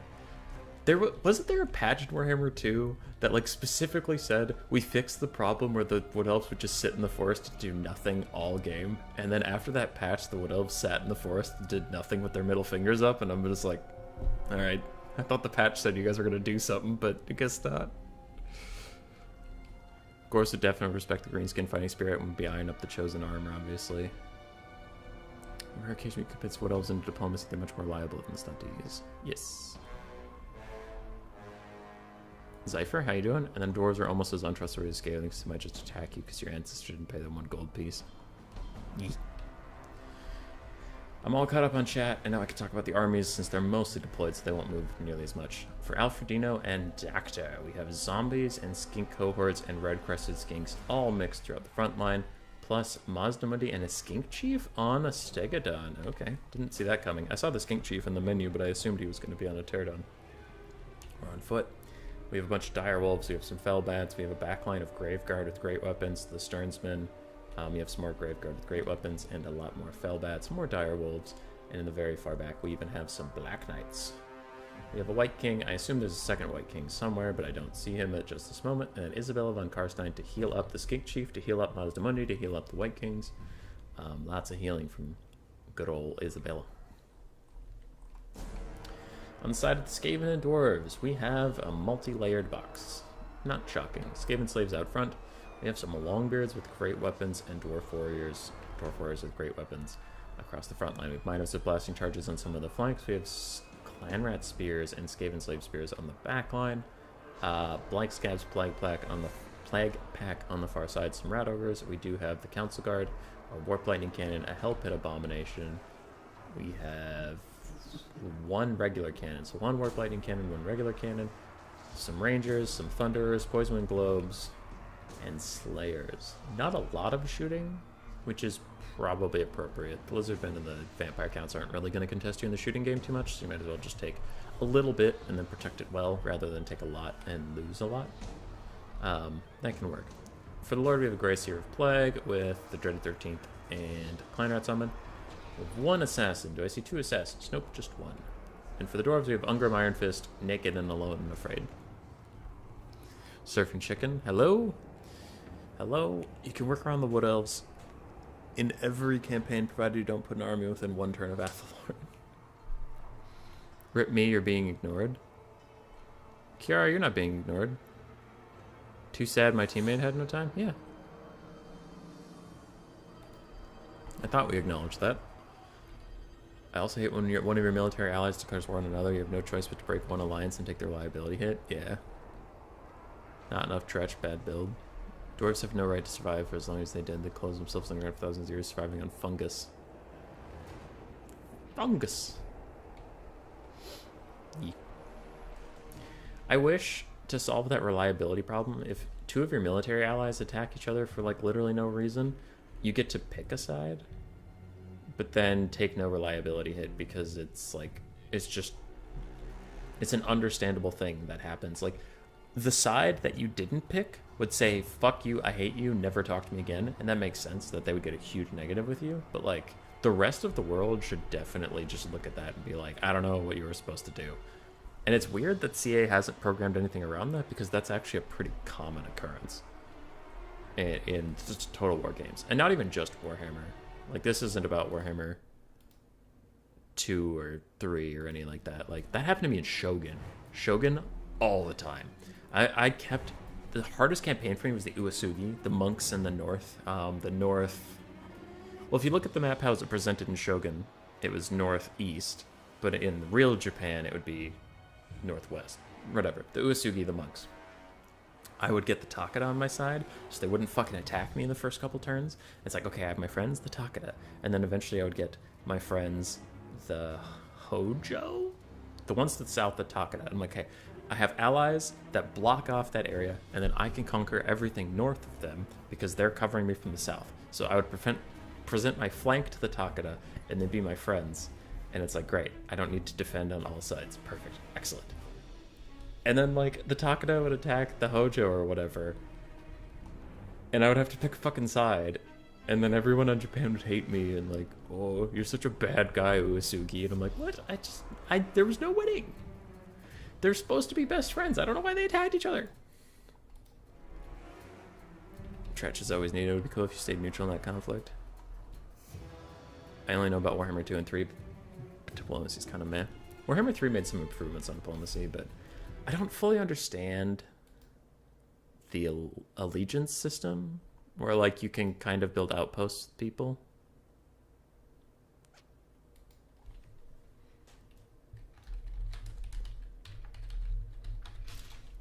But I don't know. I'm sure that, and I'm not saying it's broken. I was just saying I don't understand it, not that it's impossible to understand. But it's like, oh, okay, we're military allies. We've been fighting alongside each other for hundreds of years. How you doing? We have 16 military points. I will give you 1 Empire Spearman. Oh, sick. Hey, dwarves, how you doing? I haven't talked to you in roughly 12 months. How we doing? You have 850 allegiance points. I will give you 5 gyro bombers, 16 gyrocopters, and all the slayers in my possession. I love you so much. I'm like, okay. All right. I don't know what I did to help you that didn't help the Empire, but okay. In Shogun 2, I didn't make alliances or vassals until after the realm divide and just prepare to get stabbed. Stuff like that is why I prefer SFO. You can be at peace for consecutive turns and the AI doesn't give a damn. I've heard a lot of good things about mods. I know Llama really wants me to check out the Grimhammer mod. I just haven't done too much with modding in any game. But also when I cover a game as like a content creator, I generally try to stick with vanilla because then I don't get the wrong sense of what's going on, right? So if a mod changes how a matchup goes and I get used to the mod and then I go to vanilla for like a tournament or something, I could provide pretty shit commentary where I'm like, huh, why didn't he take the ogres with laser cannon variant? That's a pretty good variant. I think he should take the ogres with laser cannons. And everyone's like, that's a mod unit. And I'm like, oh. Where's the Meow Ying Big Titty mod? Why isn't that one in here? So, just, man. Warhammer 3 is better than most old Total War games in terms of diplomacy. I think 3K is the exception. Yee. Warhammer 3 made a lot of improvements in the campaign. I feel like they just... Sorry. There's not a lot to talk about while the surround comes in. One, there's little lag spikes that usually get better as the game goes along. The start is always rough for people's computers. And 2, it's fucking Vampire Council and Lizardmen, 2 slow advanced factions. So I have a second, right? In Warhammer 3, I feel like the factions themselves reflect the game overall, where we've talked a million times about the fact that you can optimize these 7 factions as much as you want, and I don't think they'd be particularly interesting. But the campaign is kind of the same way, which is weird, and I'm just thinking about that. Because Legend of Total War was talking about it a lot when the game first came out, is that he just said the chaos gates, the realms you have to go into, just aren't fun. Like, it's just not fun mechanic to deal with, and they're annoying. And generally the community's been in that opinion. But it's kind of funny, so it's like, as much as you optimize Warhammer 3's campaign, if you make siege battles great, if you make minor settlements great, if you make the AI great, if you make diplomacy great, I still feel like the campaign would be meh until we get a generic, just conquer some stuff campaign, because everybody fucking hates the realms.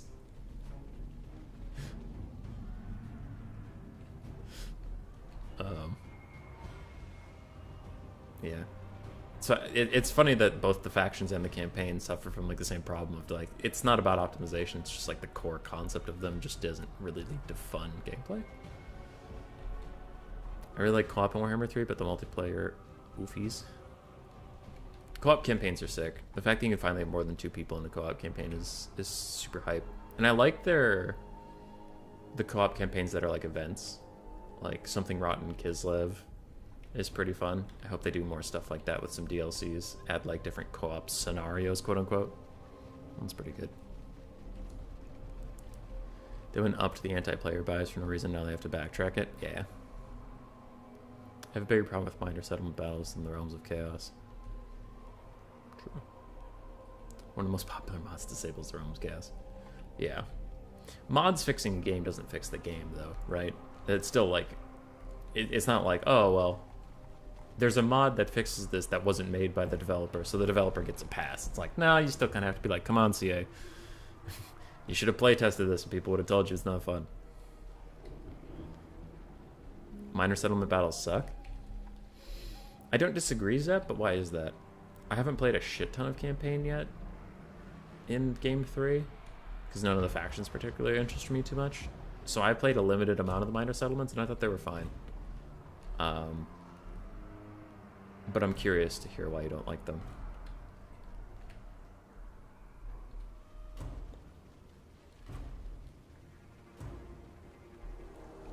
Anyway, we have gotten to the stage now where stuff is happening. Zombies are about to close in on Skaven slaves.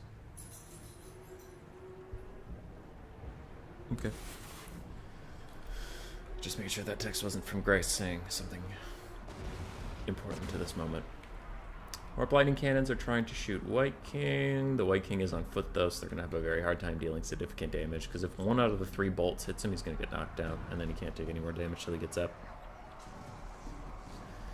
Other than that, we have some pterodons getting awfully close. They might sneak into Thunderer range, and then they'll take a massive volley on the side, and that'll be pretty bad. Meanwhile, zombies are fighting Skaven slaves. This is actually a worthwhile trade for the zombies if the Skaven slaves get nuked by their own poison globes, because Skaven slaves cost more. Minor settlements get old real fast. Don't like the tower building aspect of them. The worst part about the minor settlement battles is the auto-resolve. Yeah. Yeah, fair. I hate how narrow the paths are on a lot of the maps. Straight up just not getting any problem. Getting any land battles, yeah. And they mentioned that in the patch too. They're like, the AI need to fucking fight you outside of a settlement once in a while. Should be pretty good. Pterodons are moving into range of the Thunderers. It looks like Alfredino is on top of dodging with them though. And Poison Globes are even going to try to hit these ones. They do okay damage if they actually connect with a model, but mostly just going to apply their little Poison Wind debuff and that's it.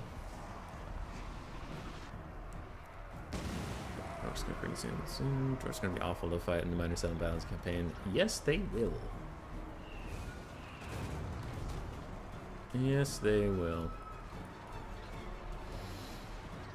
Alfredino drops the first of his rock drops on the Thunderers, takes him down to about half health. This other Pterodon Rider has to drop real quick, otherwise it's going to get routed before it even gets this rock drop off. But they're kind of doing a kamikaze run in here real fast. Doing what they can before dying. And this might be a little aggressive of the Pterodons to go in before the rest of the army gets here, because as you can see, they're just getting fucking worked on. They are not having a great time. The Pterodons aren't cheap. Nothing on the Lizardmen roster is really that cheap. Fellbats are also getting engaged as the Lizardmen push up, but the Dwarven Skaven box is holding strong. And I'm getting a little worried. Pterodons collapsing onto some of the Poison Globes, just trying to muck them up a little bit as Fellbats pile in as well, and it looks like they might try to shut down the Dwarven cannon, but Dwarves don't rout that easily. Isabella von Karstein is showing up. And Chief plus Mazdamundi are helping break down the front line with some terror routes quickly. Ikid Zap Zap is going to be blasting at Mazda? No, it's a regular World Lightning Cannon. Okay, it's not Ikid Zap Zap. Ikid Zap Zap would be resetting all of his cooldowns every time it shot him, which would be bad for Mazdamundi, but regular Warp Lightning Cannon is just a bit of damage, which he can get healed up through easily enough. Vantel's Dan's Macabre, casting him. Don't really know why, but it's not the worst decision. Gives him 50 melee attack. I think we see a Dreaded 13th getting cast somewhere. But where? I don't see the explosions. Maybe it's just the Unholy Clamor. It's not the Unholy Clamor. There must be a Storm Vermin that appeared somewhere.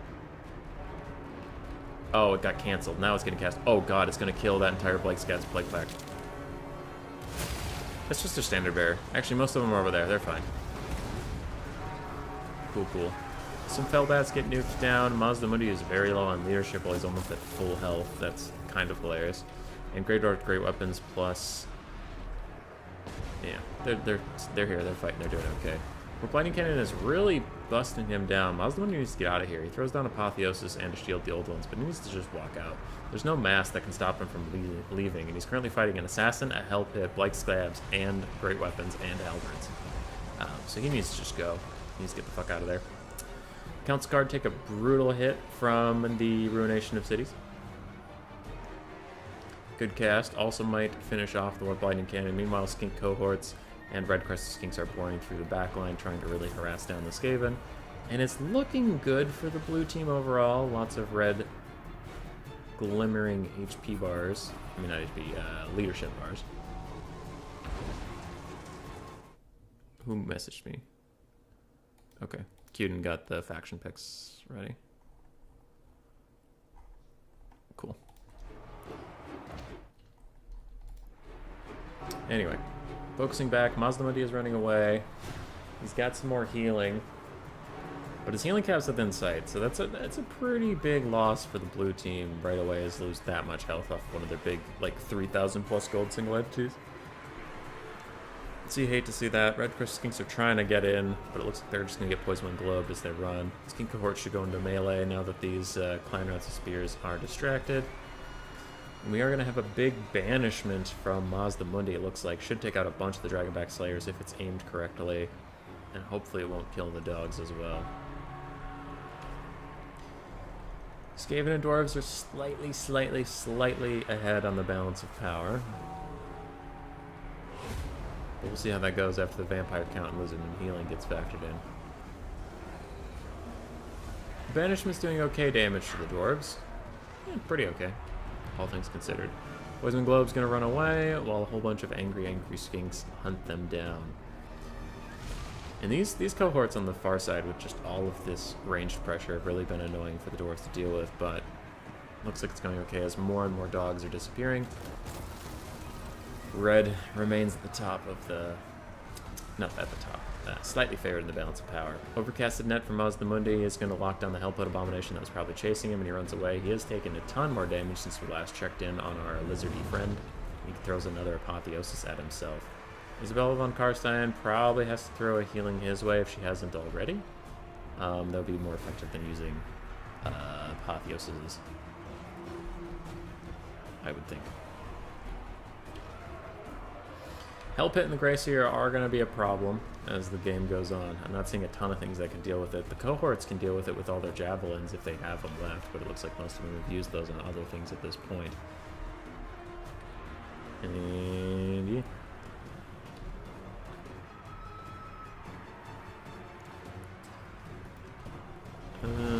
You fight them early as Scrag. Minor settlements would be fine without the inner building, in my opinion. Part of the fun is figuring out how to take it from both sides without the limited resources. Towers are an infinite resource. Especially with the AI. And I know they were working on that, but the AI had that fucking annoying bug where they could literally build a tower as soon as you blew it up. But then you, the player, if you lose a tower, it's gone for a minute and a half, and then to build it back up takes another minute and a half to build it up. So even if you have the resources, it takes 3 minutes to get a tower back. And the AI, it's like, oh, you destroyed it? 90 seconds coming back. 90 seconds coming back. Yet another summon is coming from the Skaven. White Kings are in here fighting. Poison Globes are mostly shut down. Mazdamundi is trying to charge, but he charges back into Dragonback Slayers, and he's going to sit in Dragonback Slayers right now. That's brutal. Anti-large ROR, plus some Thunder shooting on him. Mazdamundi is really in danger. And he has been for most of this game, it feels like. Skink Chief is running around trying to get some stuff done, but again, Thunders are poking at him a little bit. I'm getting very worried about the blue team's chances. It does look like the cohort of Sotek has been forgotten by Alfredino for a lot of this game, because they're still full health. And I mean, they're a melee unit. There's no way they got into combat in state of full health. Lil Trill. Hail Great Rat Person. Sorry I'm late, was taking a nap. It's okay. Grace naps a lot too. You don't have to be old to nap, though we are getting older. Mazdamundi's almost officially healing capped. Blood Chalice is coming in for him. Pterodons are poking around, poking at the Hellpit Abomination. I'm having a harder and harder time seeing the blue team clench this out. Unless there's units I'm missing. What are these two units way back here? Oh no. A full unit of Black Knights was forgotten. Oh no. This bad. It's okay. Loved your video. You were talking about you're raging about the snow leopard who got caught by the Stonehorn. Thanks. Thanks. I liked that video too. Not everybody did, but oh well. You make what makes you happy and hope people enjoy it. Hell Pit Abomination's getting low on leadership. It has a pretty good amount of health left, and Isabella, as we talked about it at nauseum last game, Isabella's a pretty bad melee combatant. So she's not really the scary part of this. The scary part is the Hell Pit's leadership getting low, and it is going to start retreating, looking for some friends nearby, because all the units surrounding it were enemies. Council Guard are running out of steam. Skink Chief has plenty of healing left to go, and it can now start getting the blood chalices from Isabella. As Isabella continues to rear charge the Hell Pit Abomination as it's running, if it ever turns and fights her, maybe she'll pull away, but for now she just wants to keep it from getting to its friends. White King is going to run over along with some Graveguard, and it looks like the blue team is now in ascension, especially with this full health Black Knight running around. It can clean up a lot of these super low leadership and or routing units. It can really take them out. So forgotten for a while. Maybe that was the point. Maybe it was all planned. If the Hell Pit falls here, it looks like it's going to heavily come down to whether it gets too horrible to die or not. If it just fades away into some Skaven slaves, then Skaven are going to be lacking an awful lot of anti-large armor-piercing pressure to deal with the dinosaurs, even in their weakened state. We do still have Ungrim Iron Fist, who's no fucking joke. So how's the blue team doing? Talk a lot about the red team shattering. There's a full health Black Knight, half health Skink Chief. Mazda's at a third and he's stuck there. Infantry, we have some zombie summons. Sternsmen are fading away. Cohort of Sotek are refusing to die. They finally got involved in the fight, but they're also going down extremely quickly as they're focused. We have some dead-ass Pterodons. So blue team is also not looking particularly healthy. Red is a bunch of units that are all low health, and blue team is a couple units with high health. We've seen this together. We've seen this before. Warhammer Radio needs to be all that stuff. Dude, Warhammer Radio got shit views. I was so sad. I worked hard on that, and then not a lot of people watched it. Made me the big sad. Such a close game. That could be a huge banishment if it goes the correct direction through Blightscab's Plague Pack, and it does. It is going to chase them. Now, they did separate out a little bit. Nice play there from Gravity Hot Dog. Making sure they weren't as clumped up for the banishment anymore. Still pretty good. Sternsmen are fading. 54, 47, 49, 40. Grumbling is a balanced mechanic, as they will slowly fade away. Hell Pit, do you get too horrible to die? It still legitimately might be what decides this game. If you're going to do it soon.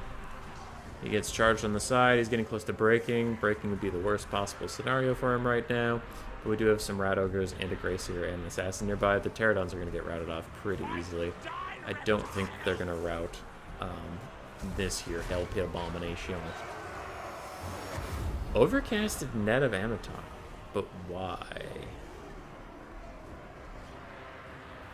I heard the overcast, so Mazda took damage, and he used an awful lot of Winds of Magic to do that. He needs a follow-up, and that is the follow-up. He's going to try to use a Ruination of Cities. That could be a huge play here from Alfredino. It's going to do a lot of damage to the dwarves that are stuck here. It was a pretty good cast. You know, you can't control it the way it goes, but it went mostly the way you wanted it to go. Routing a lot of units now. Is the critical moment too horrible to die, or do you just turn to Skaven Slaves?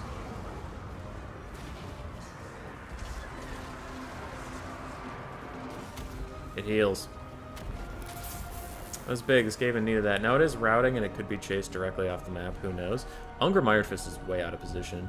Overall, I've really liked the red team play. They've done a lot of good things, but Ungrim needs to be just tracking Mazdamundi around. He can't afford to fuck around wherever he is right now. A late-game Dreaded 13 cast does come in, and that could be crucial if they can finish off Mazdamundi or something, but Ungrim has to be with this Hell Pit Abomination a little bit more. I don't know what he's been doing. I haven't seen him this whole fight, and that's kind of why I'm upset about him. The Slayer King is going to fight Mazda, and he should win that fight 100%. Alfredino does charge out here and tries to take care of him, but he takes a massive chop to the face instead. And the Hell Pit Abomination is being escorted off by Isabella von Karstein. Mazdamundi kind of blocks it up for a second, but Ungrim's right behind him. He takes another 600 damage, and this is the Slayer King, baby. This is why I wanted him in the fight the whole fucking time. He can chop down Mazdamundi and the Skink Chief very, very easily. He can also prevent Isabella from landing. I wonder if they'll make Crumble do more damage. He's saying it's about 1/20th the damage of Demon's equivalent. Maybe, but the Demon's shattering thing takes forever on single entities, so I don't know if it's a great comparison. Mazda does barely rally. If that's a Skaven Slate, if that's a clan route summon, I think that was a waste of Winds of Magic. You still have the Storm Vermin running around. You should probably save that for when all these dwarves are gone and stuff. But heat of the moment can happen. Mazda's pretty much dead. He now is just trying to path away. He is faster than all of his pursuers.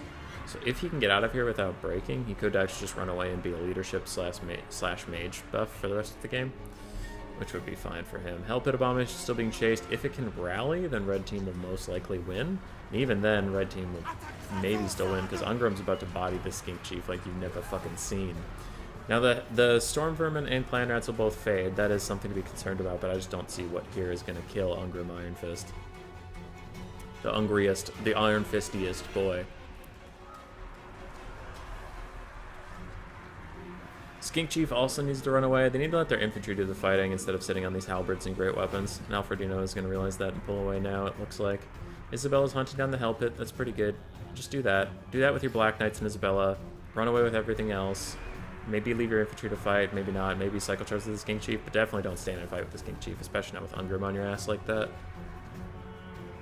Mazda's chilling. He's chasing down some units. Good boy.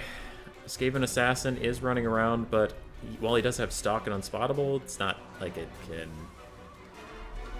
keep you safe from units that are literally on top of you.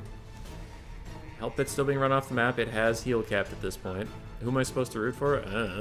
Dwarves and Skaven or Lizardmen and Vampire counts? So, knowing UTN, probably Lizardmen and Vampire counts. Banished is blatantly bugged on the Demon SEs. Yeah, it's pretty bad. Change to Warhammer 3, magic damage to manage spell resistance, made to nerf the dwarves to give the demons a chance. Mazda's chilling awful close to the edge of the map for how low he is on leadership. I'm getting nervous he's going to just decide to rout soon for no reason and then go straight off the map. Red team is pretty far ahead on the balance of power at this point. The Hell Pit Abomination got another Too Horrible to Die proc while we weren't looking because it's now heal capped and no one has cast any healing on it. So now the worst RNG for Dactyr would be if that thing fucking broke into Skaven Slaves instead of just dying naturally. That would be so annoying for them. Skink Chief is running away, as it should. Dwarves are rallying their last defenses, and the balance of power whisks back to the middle as I think a Storm Vermin or a Cloud Rat summon disappeared. And Mazdamundi is charging into the fight. Why? Skaven Slaves do erupt out of the Hell Pit Abomination. Dactyr's going to run away from that thing. Why is Mazdamundi taking this fight? He gets the Assassin's Trophy on him, taking his melee stats to 2 and 18. I think it is a critical mistake that Mazdamundi is fighting this at all versus that Assassin. He's going to turn his back to him, and the Assassin's going to get a hit. The Assassin has bad armor piercing, but I mean, weapon strength is weapon strength. He's still going to do okay. What is that? Apotheosis. Apotheosis onto the Pterodon Riders. Pterodon's taking a nasty hit from the Assassin. Maz is going to route next to the edge of the map, but he turns into the Skaven Tide for no reason to walk away from the edge of the map just because he doesn't want to go off the map. What a fucking Giga Chad. He's running for it. None of these units theoretically should be able to catch him if he just starts walking appropriately, but his speed is 50, so he should be fine. I did not like that play at all from Mazdamundi. I don't know why he took that fight. The Assassin was going to kick his ass at that HP. Pterodons are trying to rally Mazda, I think, but they're in risk of just routing themselves. Let Mazda go. He should have the speed to outrun these things, and if he doesn't, then Warhammer's going to Warhammer, and there's nothing you can do about that. Meanwhile, a good play from Alfredino to make up for that little bit of a mistake is Dwarf Warriors charging, Skink Chief charging in on the Dwarf Warriors. It's going to instantly rout them, and there are some other Longbeards nearby that are also quite low. Mazdamundi's still running, and this could be a nice play from the blue team, is if the red team is going to get so distracted chasing down Mazda when they theoretically can't catch him. Ooh, the Assassin actually has 54 speed now that he's not getting poisoned. Okay, maybe they can catch him. But anyway, while they get all out of sorts, you can go back here and shatter some units. And Isabella has some healing still to give that Skink Chief. These Pterodons are probably going to have to give their lives for the cause and block up the Assassin in a second here, because, like we're seeing, 5450, he can theoretically catch Mazda if Warhammer doesn't do Warhammer things. Skink Chief gets a very nice hit onto Ungrim Iron Fist. He gets Master Beguilement cast onto him, so he only has 25 melee attack, plus his anti-large bonus, which is, you know, considerable to be fair. But Isabella's going to dive down, and while the Skaven Greyseer is here, the Skaven Assassin is not. So they are just letting Mazda go for the greater good. I think we're going to get a zombie summon in here real quick, since I don't hear the bell clamoring. It's not a clan rat. That is coming in. Greyseer's trying to help out Ungrim, but their last infantry support is about to fade. I wonder if we have a clan rat summon, but I think not. After the Dread 13th and other clan rat summon, they're probably running really low on Winds of Magic at this point. Can Ungrim do it? Can he fight them all off? Maybe. Charging animations are fixed, so no matter what the speed, they will catch him. Yeah, charging animations give incredible speed. Makes no sense. Makes me the big sad. Ungrim's still fighting. He's unbreakable, so he'll be just fine. But I'm betting the Skaven now are having a hard time because they're missing their assassin. They wish they had Assassin's Trophy over here to nerf down Ungrim some more, or nerf the Skink Chief. Sorry, nerf down the Skink Chief for Isabella, not Ungrim. They like Ungrim for now. The red team. Red team, red team, red team. All of their infantry in this area is gone. They do have a couple Giant Slayers coming back, but they're not quite going to get here in time. As for the blue team, we have a zombie summon and a Skink cohort that is about to rout. So it's pretty much down to just single entities fighting it out for this moment. We do have the Black Knights as a little bit of support, but yeah. We'll see. Ooh, Skink Chief with its infinite ammo blow dart machine guns is going to really hurt Ungrim. He's down to 600 HP. Red team is almost getting Mazda off the field, but they're dedicating so much to it. Oh no. It's an understandable mistake, but a mistake nonetheless. Ungrim's getting bodied. I don't think a Greyseer could do it at this point. And that's going to be the end of our poor Slayer King. He's at 1 HP, which is just the model is dying, so he did die. It's just, we're lagging a little bit so as to catch up. Ungrim's dead. Greyseer's out there. Mazdamundi rallies for the assassin to kill him, but it's too little. It is too late. And that's that. The zombies will fade away over time, but I don't think there's anything on this earth left that could stop Isabella and that Skink Chief. Giant Slayers! Maybe the Giant Slayers can. Oh, the Giant Slayers are dead. Oh no.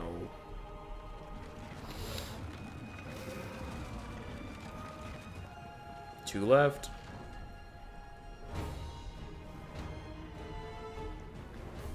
And it was a close game. It was the best of times, it was the worst of times. Tale of Two Cities.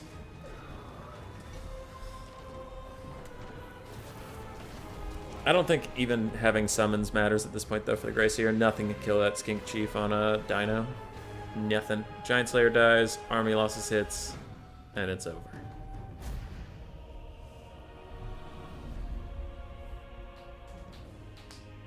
It was good shit. That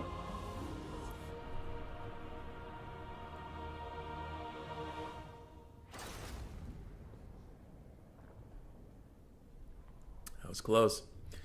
White King did fine. Isabella did fine. Zombos did Zombo things. Graveguard, great weapons. Overall did actually pretty good. Sternsmen got crumped. Black Knights ended up doing well, but they were definitely forgotten for a little bit. And dogs mostly got murdered. Mazda, 3,000 value. I think that's about what he cost, though. It's the Skink Chief that really impressed me. He did great. Red Crested Skinks traded pretty okay. Skink cohorts did fine. And Pterodons took a lot of damage at the start, but they hung around for the rest of the battle and were support units. For Sergio, Ungrim ended up getting 1,500 value. Dwarf Warriors did okay. Longgrids did okay. Slayers did well. Giant Slayers did very well. And the Rangers did well. Greyseer did fine. Assassin did great. Clan rats and Skaven slaves all died for the great cause. Blight Scouts Plague Pack did well. Council Guard did not. If you remember my Warhammer 2 content, you remember I don't like the Council Guard. Rat Ogres did fine. Hell Pit did great. And Warp Lightning Cannon paid for itself. About. So. GG.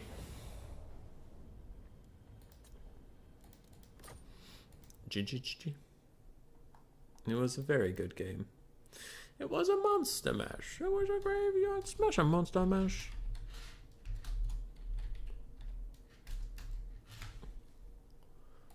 A monster mash. It was a monster mash. Monster mash. A monster mash. I think I've slowly gone insane. I'm sorry about that, my friends. The monster mash. Tower of Hoeth. It's the first map. Then we have Short Soften, and we have Troll Country as the last map. I do have the faction picks sent to me from Queden for Blood Penguin and Dracarol. So I'll wait to see what Dact and Alpha Deal want to play for games 2 and 3.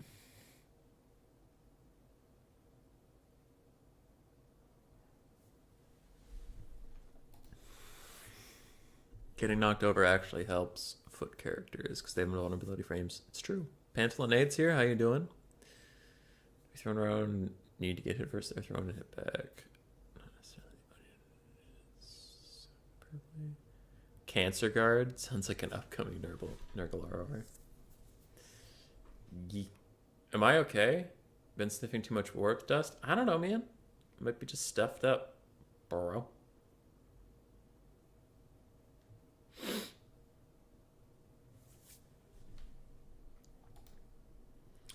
Alright, Queden's typing to me, so I'm pretty sure we'll have their picks soon. Lobby glitch? Oh, lame.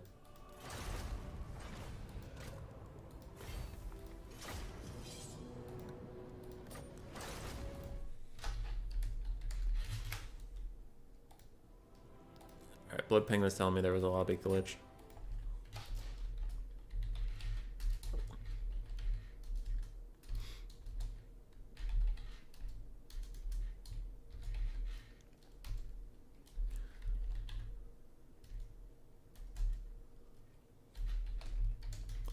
Lobby bugged.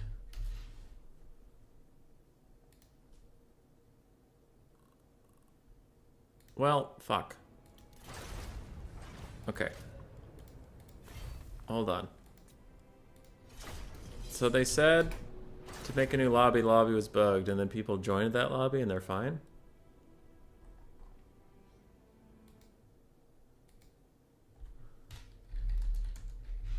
Okay. We're all here. We're fine. We're fine. Everybody's fine. Everybody just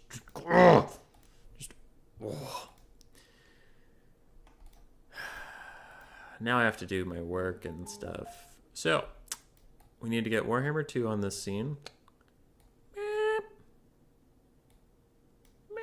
And I need to get... And yes, you can see them starting to build their army. I'll put a blocker up, but dude, I watch this shit behind the blocker all the time. They take forever. Their armies will change a lot. So the first 10 seconds will probably not matter. Anyway, I need a blocker. I need the squad because it's best of 3 now. So 0 for ODM tryhard lads.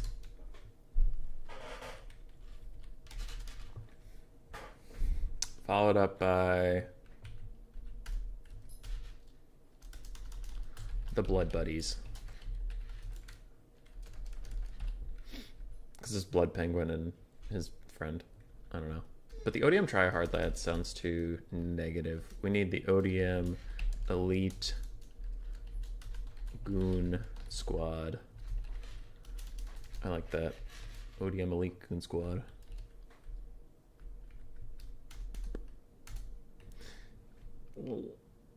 Squad doesn't fit in the thing. What if I shorten it all to one word? Yeah, barely fits. We count that.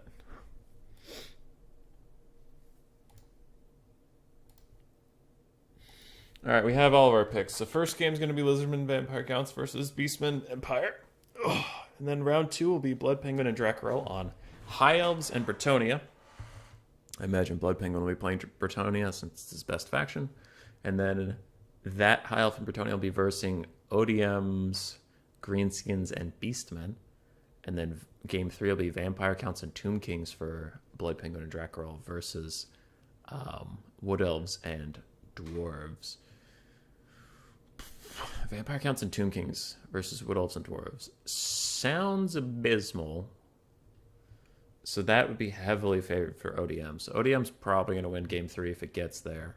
So Blood Penguin and Dracarel need to win games 1 and 2. Empire versus Lizardmen. Game 1's pretty winnable for the Beastmen Empire. I don't think it's particularly favored. 55-45 at most would be the odds I would give that, but it's probably 50-50. Beastmen don't like fighting Vampire Counts too much in general. Beastmen do like fighting Lizardmen. Empire likes fighting Vampire Counts somewhat. They don't really love fighting Lizardmen, so it kind of goes both ways. High Elves Bretonia versus Greenskins Beastmen. I think actually might be Blood Penguin and Dracarel favored. Factions-wise. So we'll see. I think game 1 is a split. I think game 2 is Blood Penguin and Drac favored. Game 3 is Alfredino and Dactyr favored. But player-wise, it's really hard to vote against Alfredino and Dactyr. So I'll favor them in this best of 3. If the Blood Buddies win, it'll be an upset, but it should be good. Should be a good bunch of games. The last game, I'm never against something going to game 3 because game 3s are exciting, but the last game sounds fucking abysmal. Wood Elves and Dwarves. Gross.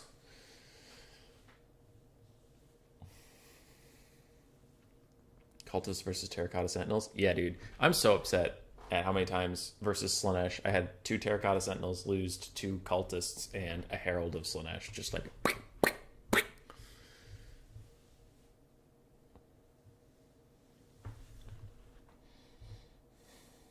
There's no Men of Culture playing Norska? No. No.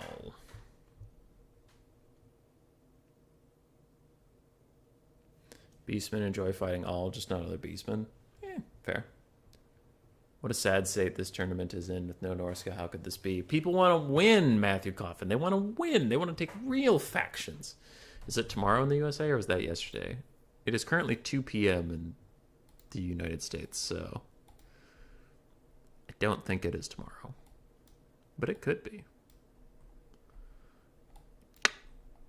Alright, get my blocker out of the way. Let's go. Game 1. Silly rat, man. Why Terracotta versus Slaanesh? They're bad at taking large...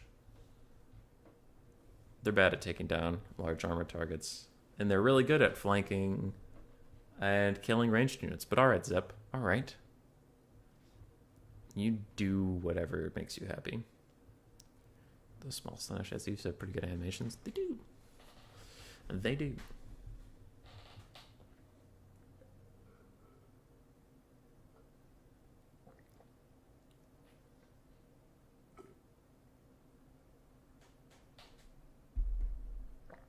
Culture and Norsk in the same sentence. Don't often hear that. Alrighty. I think I should put up a poll that relates to this tournament. Who do you think will win? The ODM lads or the Blood Buddy?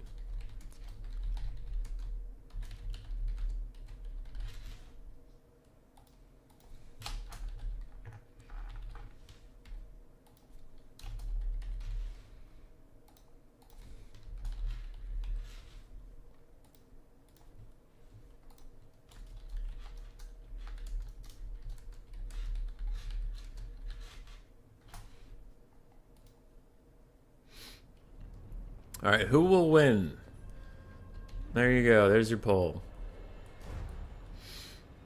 In the game, the real game, we have Morgard the Shadow Gave again. We have a Brave Shaman of Wilds with Traderkin, and this time Devolve? Really? What? Why Devolve? Where's Team LS? Where are they? Why didn't you make Team LS, mister? Bright Wizard with Burning Head and Fireball. Then we have Marcus Wolfheart this time from Blood Penguin. We have some basic Empire Knights, a shit ton of Empire Spearmen, more Empire Knights, more Huntsmen, more Spearmen. We have some Great Swords. We have triple Empire Great Swords. That's new. And a front line of Swordsmen. No Flagellants. From the Beastmen, we have a bunch of Ungor Spearmen herds. We have some Centaurs with throwing axes. We have the Razor Pigs. We have the Butchers of Kalkengard Minos, and a bunch of Chaos Warhounds with poison. Discord Chariots. And I think I said the Centaurs with throwing axes, but Centaurs with throwing axes. Ooh, we also have the Silver Bullets. Didn't see them. Animal Cracket. Animal crackers are they're a snack food in the filthy American country in which I live. On the other side, for Dactyr and Alfredino, we have Blood Knights, Cryptors, Direwolves. We have Lord Mazdamundi and his Skink Chief. Again, we have the Legion Chakaw with them. We have Isabel von Karstein and a White King and a Vargulf. Cool, cool. Graveguard. More Blood Knights. A backline of more Graveguards, Saurus, Skink Cohorts, Chameleon Stalkers. That's the first time we've seen them today. Red Crest Skink Armor, a bunch of zombies, some Fellbats, and some Chameleon Skinks. So very elite blue army up in the trees. I think that's the wrong pull. No. No. Animal Crackers are the only pull. I love how the unit Greater Demons now have bound instead of casted, though some are bigger winners than others. It is a good change. I wish some of them had more or less casts, like the Lord of Change having one cast of undercasted Blue Fire of Tzeentch is pretty okay, I guess. That's kind of shit. But then you wouldn't want to give, like... I'm trying to think. Actually, all of them probably are fine with having two casts. It's not like you get a free cast of Fleshy Abundance as Nurgle or anything.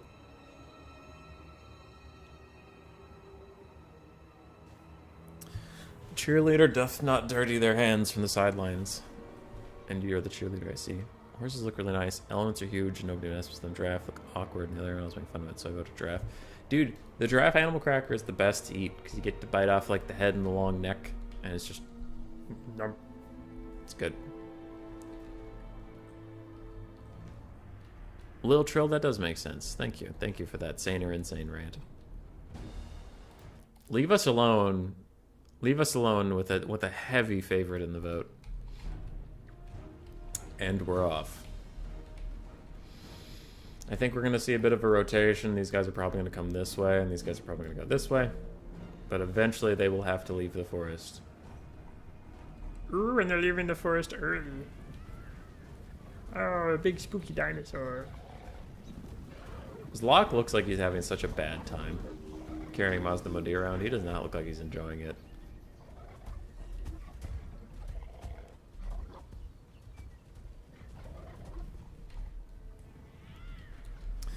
Alright, again we have a little bit of setup. Some Chameleon Skinks are going out to do some skirmishing, but the Silver Bullets say, "You what? You what, mate?" and shut the fuck out of them. So now they're running away with half health missing, and Fellbats almost advance a little bit too far. At least it has speed and stats. Yeah, I'm not saying they're like terrible spells in general, but like you usually need multiple casts of those spells to make them worth it. It's not like they're that expensive, right? So a bound spell that only cost 6 Winds of Magic when it wasn't bound is like, eh. But I guess they all have cheap bound spells, so it doesn't really matter that much. Skink Chief and Mazdamundi are just trying to skirmish a little bit, it looks like. Zombies are running in. Kind of surprised the Vampire Counts and Lizardmen abandoned their forest tactic. It looks like they're just going to try and take this fight here and now. The Beastmen are still readying one flank overload, but they're going to have to get active pretty quick because the front lines are fighting. I don't know where these dogs are going at this moment. Marcus Wolfhart's just enjoying his day out here sniping. I don't know what he's about to use his focus shot on, but it looks like he did the Marcus Wolfhart thing and canceled it halfway through, so it looks like he's not actually going to use it. If he got it canceled, he should recast it on Mazdamundi instead, because it does more damage depending on how much health you're missing, so attacking a half-health Mazdamundi is more important. But he does get a big Blood Chalice. Just as I say that, he's now nearly back up to full. The Beastmen of Dracaru really need to get much more involved right now. They have all these units sitting on the flank that need to move, need to get in there, and they're having a hard time. Some of his micro may be focused on trying to save the Silver Bullets, which is still a worthy cause, but again, If you invest this many resources on the flank, you have to actually abuse that flank. We do get a Hunter Snare net coming in from Marcus Wolfhart, but Blood Knights are going to dodge around it because Dactyr saw it was there and didn't want to fight that. They will run forward. They're going to fight the Butcher's Skeleton Guard and the Tuskor Chariots. Catching them standing still on the charge is going to be a huge problem for the Beastmen. They'll take a lot of damage. So the Butchers aren't no pussies, so they're going to do fine in the fight afterwards. The Beastmen seem to have remembered that all their units exist, and they are now running away and forgetting them. Oof. That's brutal. That's brutal. Now they're running back in with the dogs. And there are some Centaurs with throwing axes going into melee with Mazdamundi. I don't know what they're doing. They're walking around in a very thin line. Just kind of vibing and surviving. The Empire Council Lizardmen, their advances felt like it's going okay, but it seems like their health bars are lacking a little bit. If there's any blob punishment tools, like a burning head or something, that could go right here or right there, that would be very good. It looks like we do get an overcasted Traderkin on infantry. It doesn't love being cast on infantry. It would much rather be cast on the Blood Knights or the dogs or something, but it's damage is damage. It's okay. This Skink Chief has not been enjoying his life. Wolfhart's fighting Isabella von Karstein and a Skink Chief, though, so he is going to hope he gets knocked down over and over again. And it looks like he is, because Marcus Wolfhart is secretly the tankiest man alive. There are some hunters in the back. Huntsmen, I should say. They're poking down the Skink Chief. They're doing pretty good. Beastmen are getting pushed back. Empire Knights are getting pushed back. Huntsmen are getting pushed back.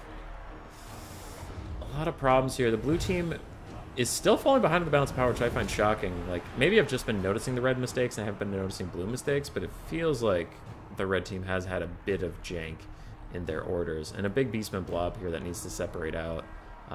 These dogs need to come around and hit in the back instead of just joining the blob on the front. Would be my take there. Silver Bullets do rally for a moment to shoot at a Vargulf briefly before getting insta-killed, and they will be insta-killed. I hear a lot of nets coming in. It's hard to tell who's casting what nets these days. Something got netted. Butcher's Skeleton Guard got undercasted. Net of Amnatok, so it's a single target spell at this moment. Got it.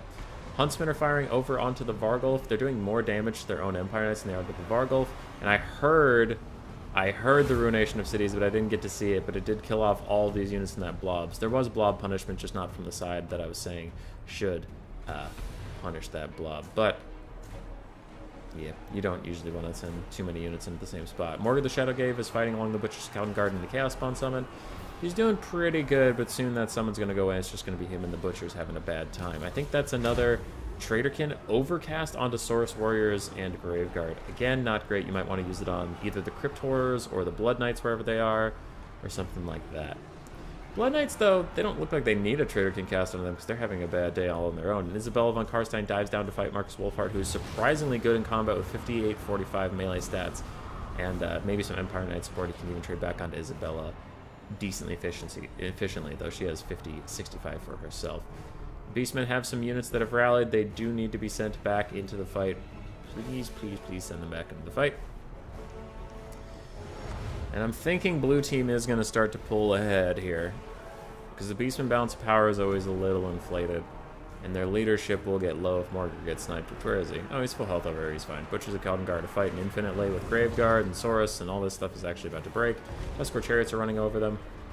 I think Dracaril... I've been overly negative on this game, so I'll say this. When he is microing something, I feel like he micros it very well. I just think he needs to split up his attention to more of his army. But it feels like he micros something 100% as perfectly as he can. And then, you know, the rest of his army might get a little forgotten.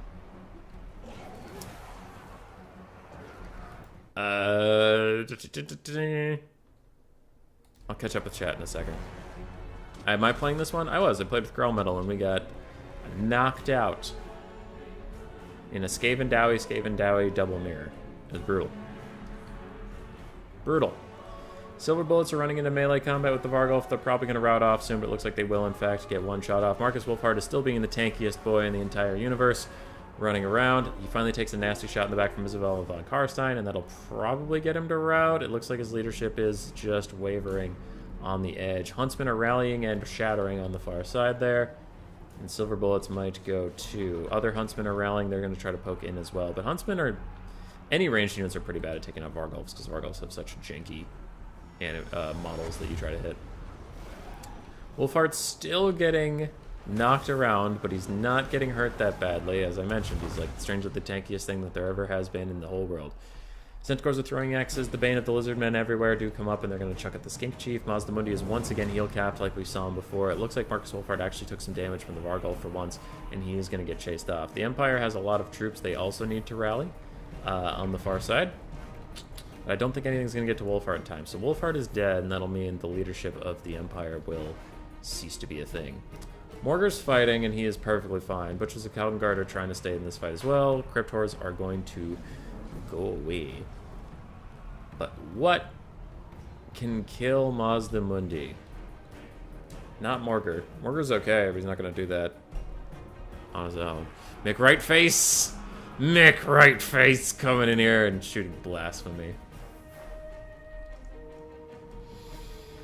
The rest of these throwing axes do have to be used on Mazda, the other big dino. Wolfheart is officially dead. Officially. And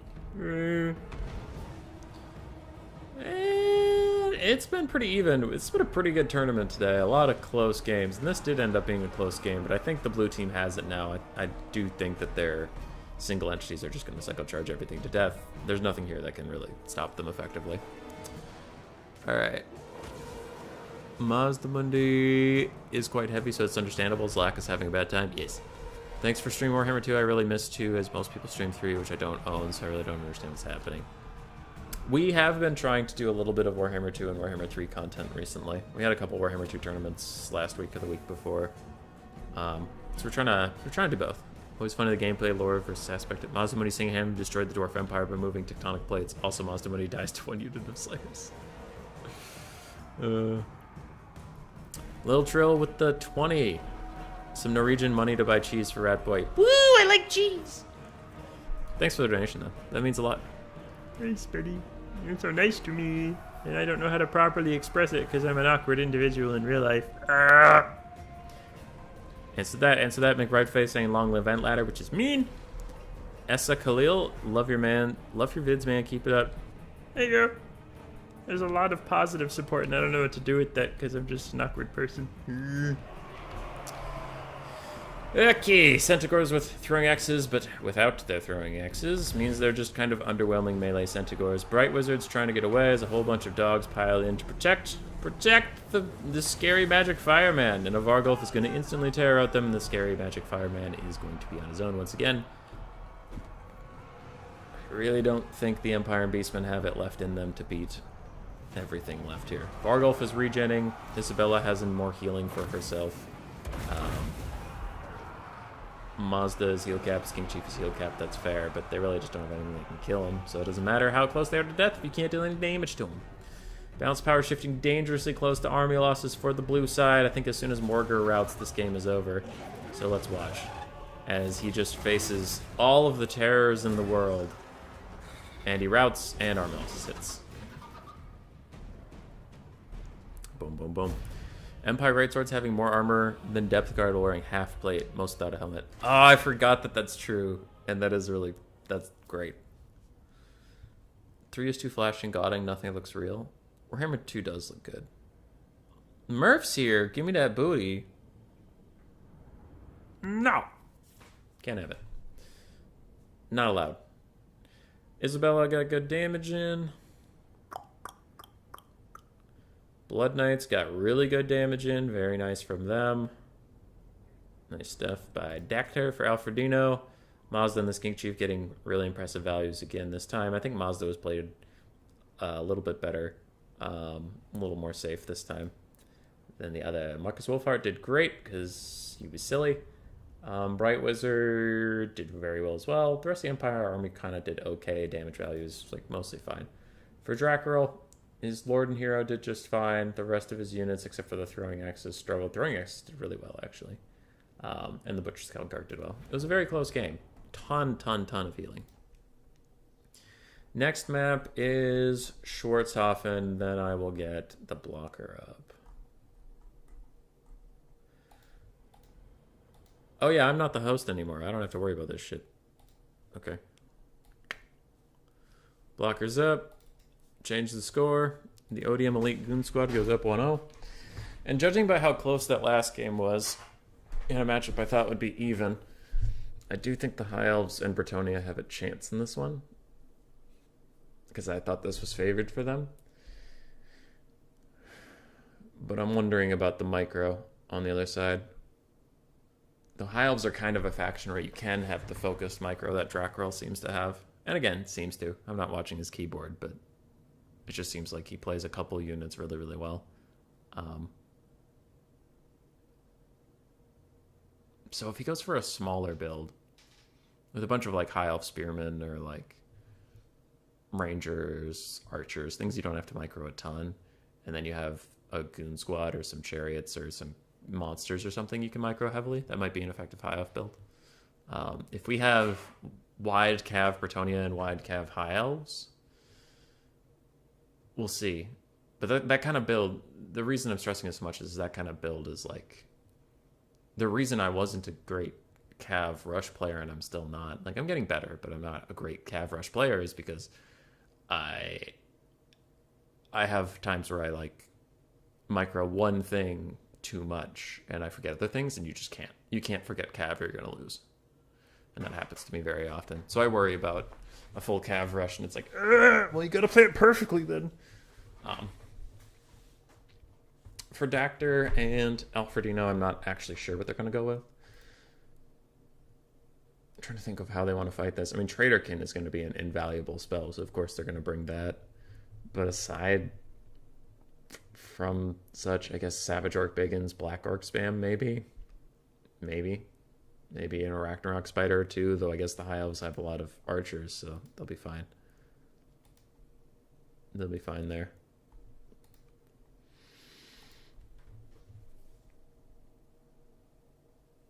Matthew Coffin.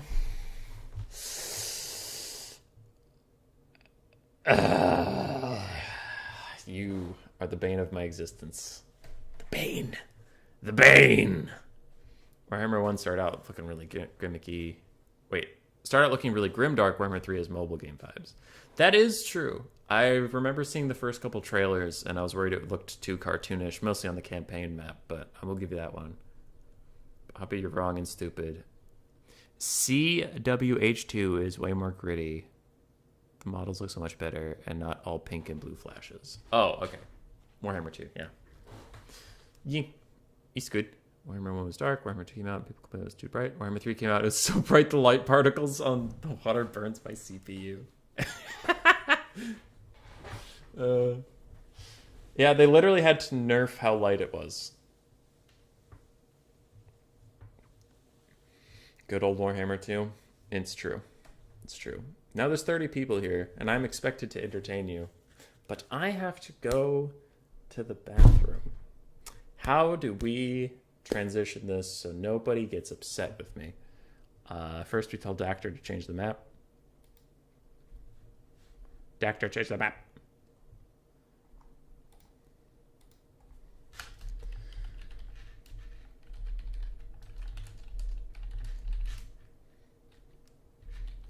Change the map.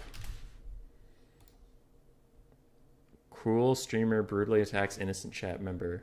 Hell yeah. Not to mention the literally blinding snow. Yes. And how I think I'm going to do this is I'm going to play the hype video and then leave to go to the bathroom and come back by the time it's over. Right? Right.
at winning.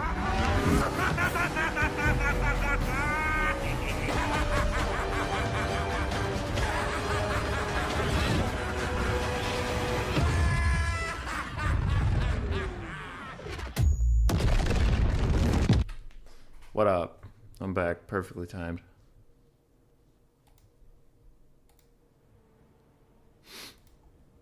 I did not leave the dog here because the dog's up with Grace. Neglectful streamer leaves chat completely unsupervised.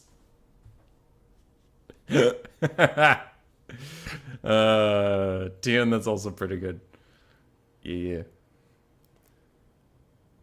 Alright. I'm back. Dactyr and Alfredino are ready. They are ready. Dracula and Plague Penguin still thinking it through. There's something I was going to say, but I'm forgetting it. Oh yeah, I gave myself a black eye, apparently. I don't know if you can see it on the camera. Hold on. Plague Penguin ready is up, and I'm ready, so give it a second. But like, wait, is this eye? I don't know if you can see it, but I have like this purple crescent here. Because today I was playing with Hazel, and she headbutted me in the face, but I didn't think it was that bad. And then when I went to the bathroom, I saw myself in the mirror. It's been a couple hours now since it happened, so I actually had time to set in. And when I looked in the mirror, it's just like this purple sea around my eye. And yeah, it looks... On the camera, it's hard to tell. Maybe you can see it then? I don't know. Anyway. The Skaven trailer plus the black eye conversation got us into game. Boom! Distractions. You didn't even know what was happening. You thought that was relevant content. When it's not. Come here. Come here. Who's a good boy? Oh, chat wanted a dog, but you get a cat. Chat wanted a dog, but you get a kitty. Who's a good boy? Who's a good boy? Who's gonna win? Mukau, who's gonna win? Mukau. Tell the stream who's gonna win. Blood Penguin. Mukau. Game 3 is doomed. Why would you say that? Mukau. This is Ed. We love Ed. Good boy. Shrinky dinky dink. Good. 20 kronos is only $2. Sorry. That is fine, man. Any is more than none, and any is appreciated because you're great. It gets maniacal laughter. It's one of the best Total War trailer moments. Yeah, the Skaven have some of the best trailers.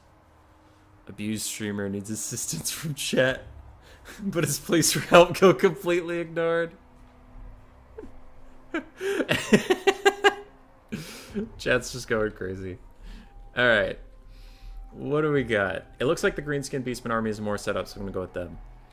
We have a front line of Ungor spears all deployed in Vanguard. We have 4 Centaurs with throwing axes that have been doing so much work today that it's not shocking to see even more of them here. We do have some Black Orc spam going on. Savage Orc Biggins. We have some Orc Boar Boys. Are they Orc Boar Boy Biggins or just Boar Boys? Looks like they're just Boar Boys. We've got Big Boss. Wurzag. I love Wurzag. He's maybe my favorite greenskin character. Grom is like better, but the greenskin character is fine. Queden's pinging me. No map change. The players agreed that it's fine. But wait, Queden, it's not me. You weren't here. Dactyr's the host. It's not me, Queden. Dactyr's the host. And I pinged him. I did my job. You can't yell at me. I mean, you can, but it's unjustified because I didn't do anything wrong. I messaged the player who was the host. They ignored me. The cruel players ignored me, and then all the players in the game right now agreed that it's fine. So we did our due diligence. I promise, don't hurt me, Dad. Anyway.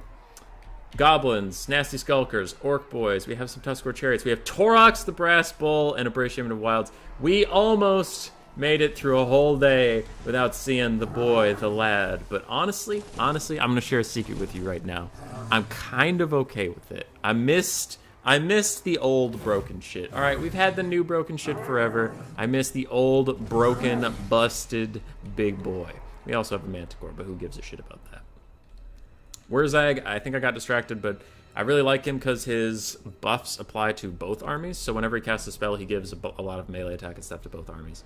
I'm still going to yell at you. Fair. Spearmen, peasant mobs, spearmen, battle pilgrims. Okay, battle pilgrims, spearmen at arms. Looks like some more battle pilgrims, some rangers. So very, very infantry focused tile from Bretonnian frontline. Then we have some peasant bowmen, some with pox arrows, some without. We have Knights of the Realm, Knights of Fleur-de-Lis. We have Silver Helms, Illyrian Reavers, Grail Knights, Knights of the Realm. It's a grab bag of heavy cav over here, ladies and gentlemen. We have motherfucking Tyrion. Let's go, dude. Also, we have a rule break. We have motherfucking Tyrion, dude. And a rule break. But Tyrion, bro. Oh, yeah. Best Lord. Best High Elf Lord. I mean, he's actually not that great, but best Lord. Double Flamespire Phoenix, and the rule break comes in the fact that the High Elves have 4 single entities. We'll deal with that when we have to deal with that. Mage of Fire with Fireball, Burning Head, Cascading Fire Cloak, and both the mana regen items. Motherfucking Tyrion! And then on the front line, we have the Fey Enchantress on foot and Go Trek. So, again, as we mentioned earlier in the day, with Tank and Swarve, it is harder with 2v2s. Let's give everybody their credit. It's harder because this team brought the correct number of SEs and the correct number of SEMs as a team. But again, they missed the rule where one player can have 3 and the other player can have 3, but not one player can have 4 and the other can have 2. It's an easy mistake to make. We'll deal with it after the game. It's too late now. There's no in-game chats. There's no way anyone's going to see it. We'll deal with it after the game. Nothing can kill Torox. Wurzag is the Chad who talks back to Nagash's spirit. Let's not forget that. Yeah.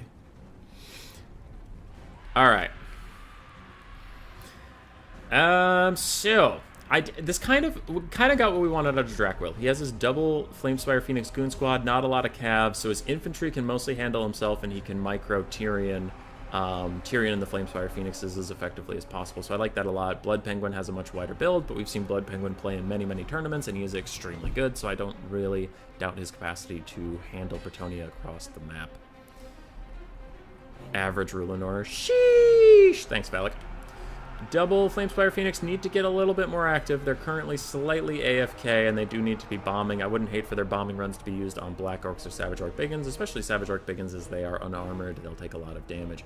Bretonnian Cav is being microed quite well. Some of it's being forgotten in the back, but most is being microed quite well. In a 2v2, there's just so much shit going on that everybody is going to drop. The Bretonnian Lord is the Foot Fey Enchantress. The Foot Fey Enchantress. Ooh, Beastmen get some chariots into the back, and just as they do, Silver Helms and Illyrian Reavers are trying to dive onto the Bray Shaman of Wilds and some of the goblins. It looks like the 8-peak loonies chuck out their ball and chains, doing some damage to the cav passing through, but not a whole ton. Where is Tyrion? Where is Krell? Tyrion, the Fey Enchantress, and Gotrek. It looks like they're fighting some orc boys, I guess. Don't know what that's about. I think they were chasing Torox, and he got away from them a little bit. Everything is chaos, but the blue team is very far ahead on the balance of power for this early in the game, and I would tend to agree. It looks like a lot of stuff is routing off. Torox and the Orc Boar boys are going deep. They're going in hard, boys. And the freaking Flamespire Phoenix is already down to what? Half health? Oof. Manticore, Grog. Ooh, Sons of Goros. Where did they come from? I didn't even see them. They must have been in the trees. Sons of Goros surrounding them, doing tons of damage along with the Manticore, and Torox. Flamespire Phoenix has a crap ton of fire resist, so Torox himself is not going to do that much damage to it, but he's doing fine. Keep singing. Cyrus hates it when I sing, so I will never sing again. And I'm never gonna dance again. His guilty feet have got no rhythm. Anyway. Groghooves of Wolf's Run are going to fight some Grail Knights. They will definitely lose that fight. And balance power goes further into the favor of the Greenskins and Beastmen. Wherever Wurzag is, Wurzag and Torox need to die, or the red team's going to lose. You've gotten to the point in the game where you have to attempt a crazy Lord Snipe and then route them off of leadership for the rest of the game, because no way you're killing all the rest of this stuff. Tyrion's been stuck. I have never seen him fighting Torox or Wurzag. He's been stuck fighting infantry all game, which is not really what he wants to be doing. He's like the best duelist that ever existed. Hacha! Who gives a fuck what Cyrus thinks? I mean, the partial meme in that is I went from saying I'd never do it again to singing about never doing it again. So, epic memery has been achieved. That's going to be a pretty good Burning Head. Oh, the humanity! Oh, the goblin lives that are being lost this day! Oh my god! Alright. Cool. You want to remind people that Morger still hasn't gotten his Mortis engine in multiplayer. If we're allowed enough, we can change that, like what happened with Kugov. Does Morger need a Mortis engine? He's already one of the best lords on the Beastmen roster. That's the thing, is that if he needs that, then we need to take something away, because that boy is too good. Maybe if foot characters weren't the tankiest thing on God's green earth, then maybe I'd be more okay with that. Nasty Chalice of Potions is going to do a bunch of damage with Black Orcs, knock him out, but it's looking rough. And where were you? The defenders of Fleur-de-Lis at full health off in the middle of nowhere. They must have been chasing something and briefly forgotten about by Blood Penguin. We talk a lot of mad shit about Dracarol, and then Blood Penguin forgets a full health ROR unit. Wow, Human Boy, you're a disaster. Wow, Human Boy, fuck you. I know. Torox is coming in deep. He's gonna kill the frickin' Enchantress. He's gonna one-shot her. Never mind, he's going for Tyrion, which is not great. Wurzag, Torox walks through, doesn't hurt a single person, and Wurzag runs up and just ganks the Fey Enchantress, clubs her in the mouth. Oh my god, that's great. Alright, with the Fey routing, I don't think Tyrion and Gotrek can win this. Nice Traderkin does a little bit of poke damage to the defenders of Fleur-de-Lis, and that is really it for the Red Army. They are going to crumble. Army losses will probably hit pretty soon, and that's going to be that. Give Wolfric a Mortis engine? I don't think he bats. Alright. Extreme strategy. If you show something amazing and you make a video on it, will at least give me credit? Or do I need to wait a week? Oh, sure. I love giving credit.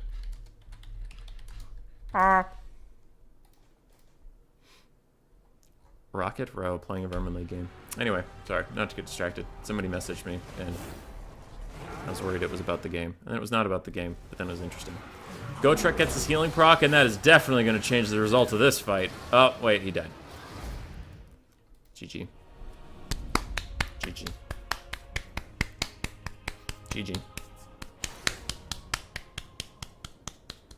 Proud of you all.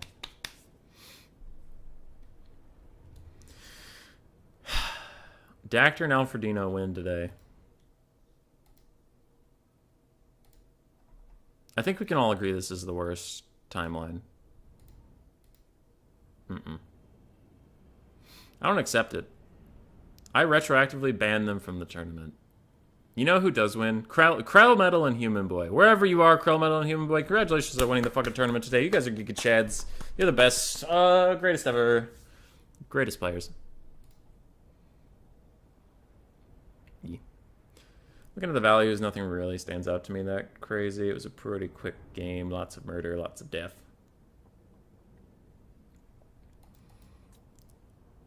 Tyrion, 618 value. Congratulations to Draco and Blood Penguin to making it to the finals. You know what? You lost to Alfredino and Dactyr. That is no shame. That is nothing to be ashamed of. You should be proud. You should be so fucking proud of yourselves. To make it this far. Oh my god. Alright, memes aside, you guys played well. You did great. Are you aware of this? Isn't that the campaign thingy? From the final mission? I'll finish this conversation off stream, but yes. There were no Naked Lady Wood Elves. In fact, I don't think we had Wood Elves all day, and I'm okay with that. I'm okay with no Wood Elves ever. That's fine. The ODM Elite Goon Squad, also known as Dactyr and Alfredino, also, what was their actual name? Their actual name was One Deplored Miscalculation. One Deplored Miscalculation will be our winners today. Thanks to Queden again for hosting the 2v2 tournaments. He does this about every week, once a weekend. If you are not a part of his server, I believe I'll spam the chat with this. If you ever feel like playing, you can joined that server and joined in all of his events. I cast a lot of them, but he might have Rubber Duck or somebody else cast them if I'm ever busy, or if they say yes, because they're honestly bigger. They're bigger channels than me, so if they want to take it, they can take it. That is all I have for you today. You guys are excellent, great, wonderful. And Dactor's back in the chat. Dactor, we only said nice things about you. I never said anything untoward about you, and chat can back me up on that. That I was a kind gentleman. Don't watch the stream back. Don't watch it. Okay. All right, everybody. What is all this elf racism going on here? There's no elf racism going on here. We just don't like elves at all. Are we ending now because the Hurricanes game is about to start? No, we're starting our Queek Head Taker, Mortal Empires, only Skaven Slave campaign, so let's fucking go. Let's fucking go. Queek Head Taker, only Skaven Slaves, yes, let's go. Someone who watches animes? I like anime. Anime's fucking great. I've been watching Spy Family because Cyrus told me to. It's great. Someone who's a good person. Queden, thank you for hosting the tournament. You're just the best. Keeping the scene alive. Not a ton of people will give you the credit you deserve, but we see you. We see you. You're out there doing great. All right, Skaven Slave only stream. Let's go.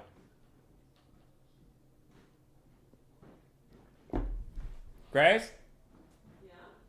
Are you done playing with your sister? No. Okay. I'm on the phone right now. Hi, Liv. Sorry your deck got rained on. You couldn't work on it. She's upset. All right. Oh my god. We have no Skaven Slaves in our starting army. We have to get rid of all of it. Jesus Christ. Okay, alright. So here we go. Spy Family, I'm sorry, but that's pervs. Really? What? What's wrong with Spy Family? My favorite character is the West guy, Spy. I love him, he's great. Skaven Slaves only, so do I need this cringe building? Yeah, I do, unfortunately. Am I gonna give my Skaven Slaves Rattling Guns? Nah. Euphoria is pervs? Valak, what animes do you watch? What do you watch? Because there's a lot worse pervy animes. I can say that. Skaven Slave only, let's go. I realize there's no Skaven Slave Legendary Lord, so I might be shit out of luck there. So I might have to make an exception.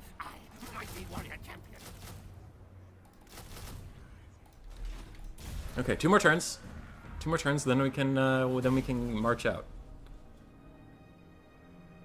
Hentai. Oh, hentai is not pervy. Hentai is perfectly fine. Spy Family? Pervy as shit. Is Boku no Pico that one that is memed on a lot? The, like, because its theme song is like... they demand 700 gold? No, fuck you. Come fight my Skaven Slaves, bitch. GG's rolling, GG's. It was good. It was a good stream. Alright, Skaven Slaves. Auto-resolve! No! No! The Skaven Slaves didn't work. Alright. Memes aside, I hope you guys have a great day. And, thanks for sticking around. Today's stream was great, and I had a ton of fun.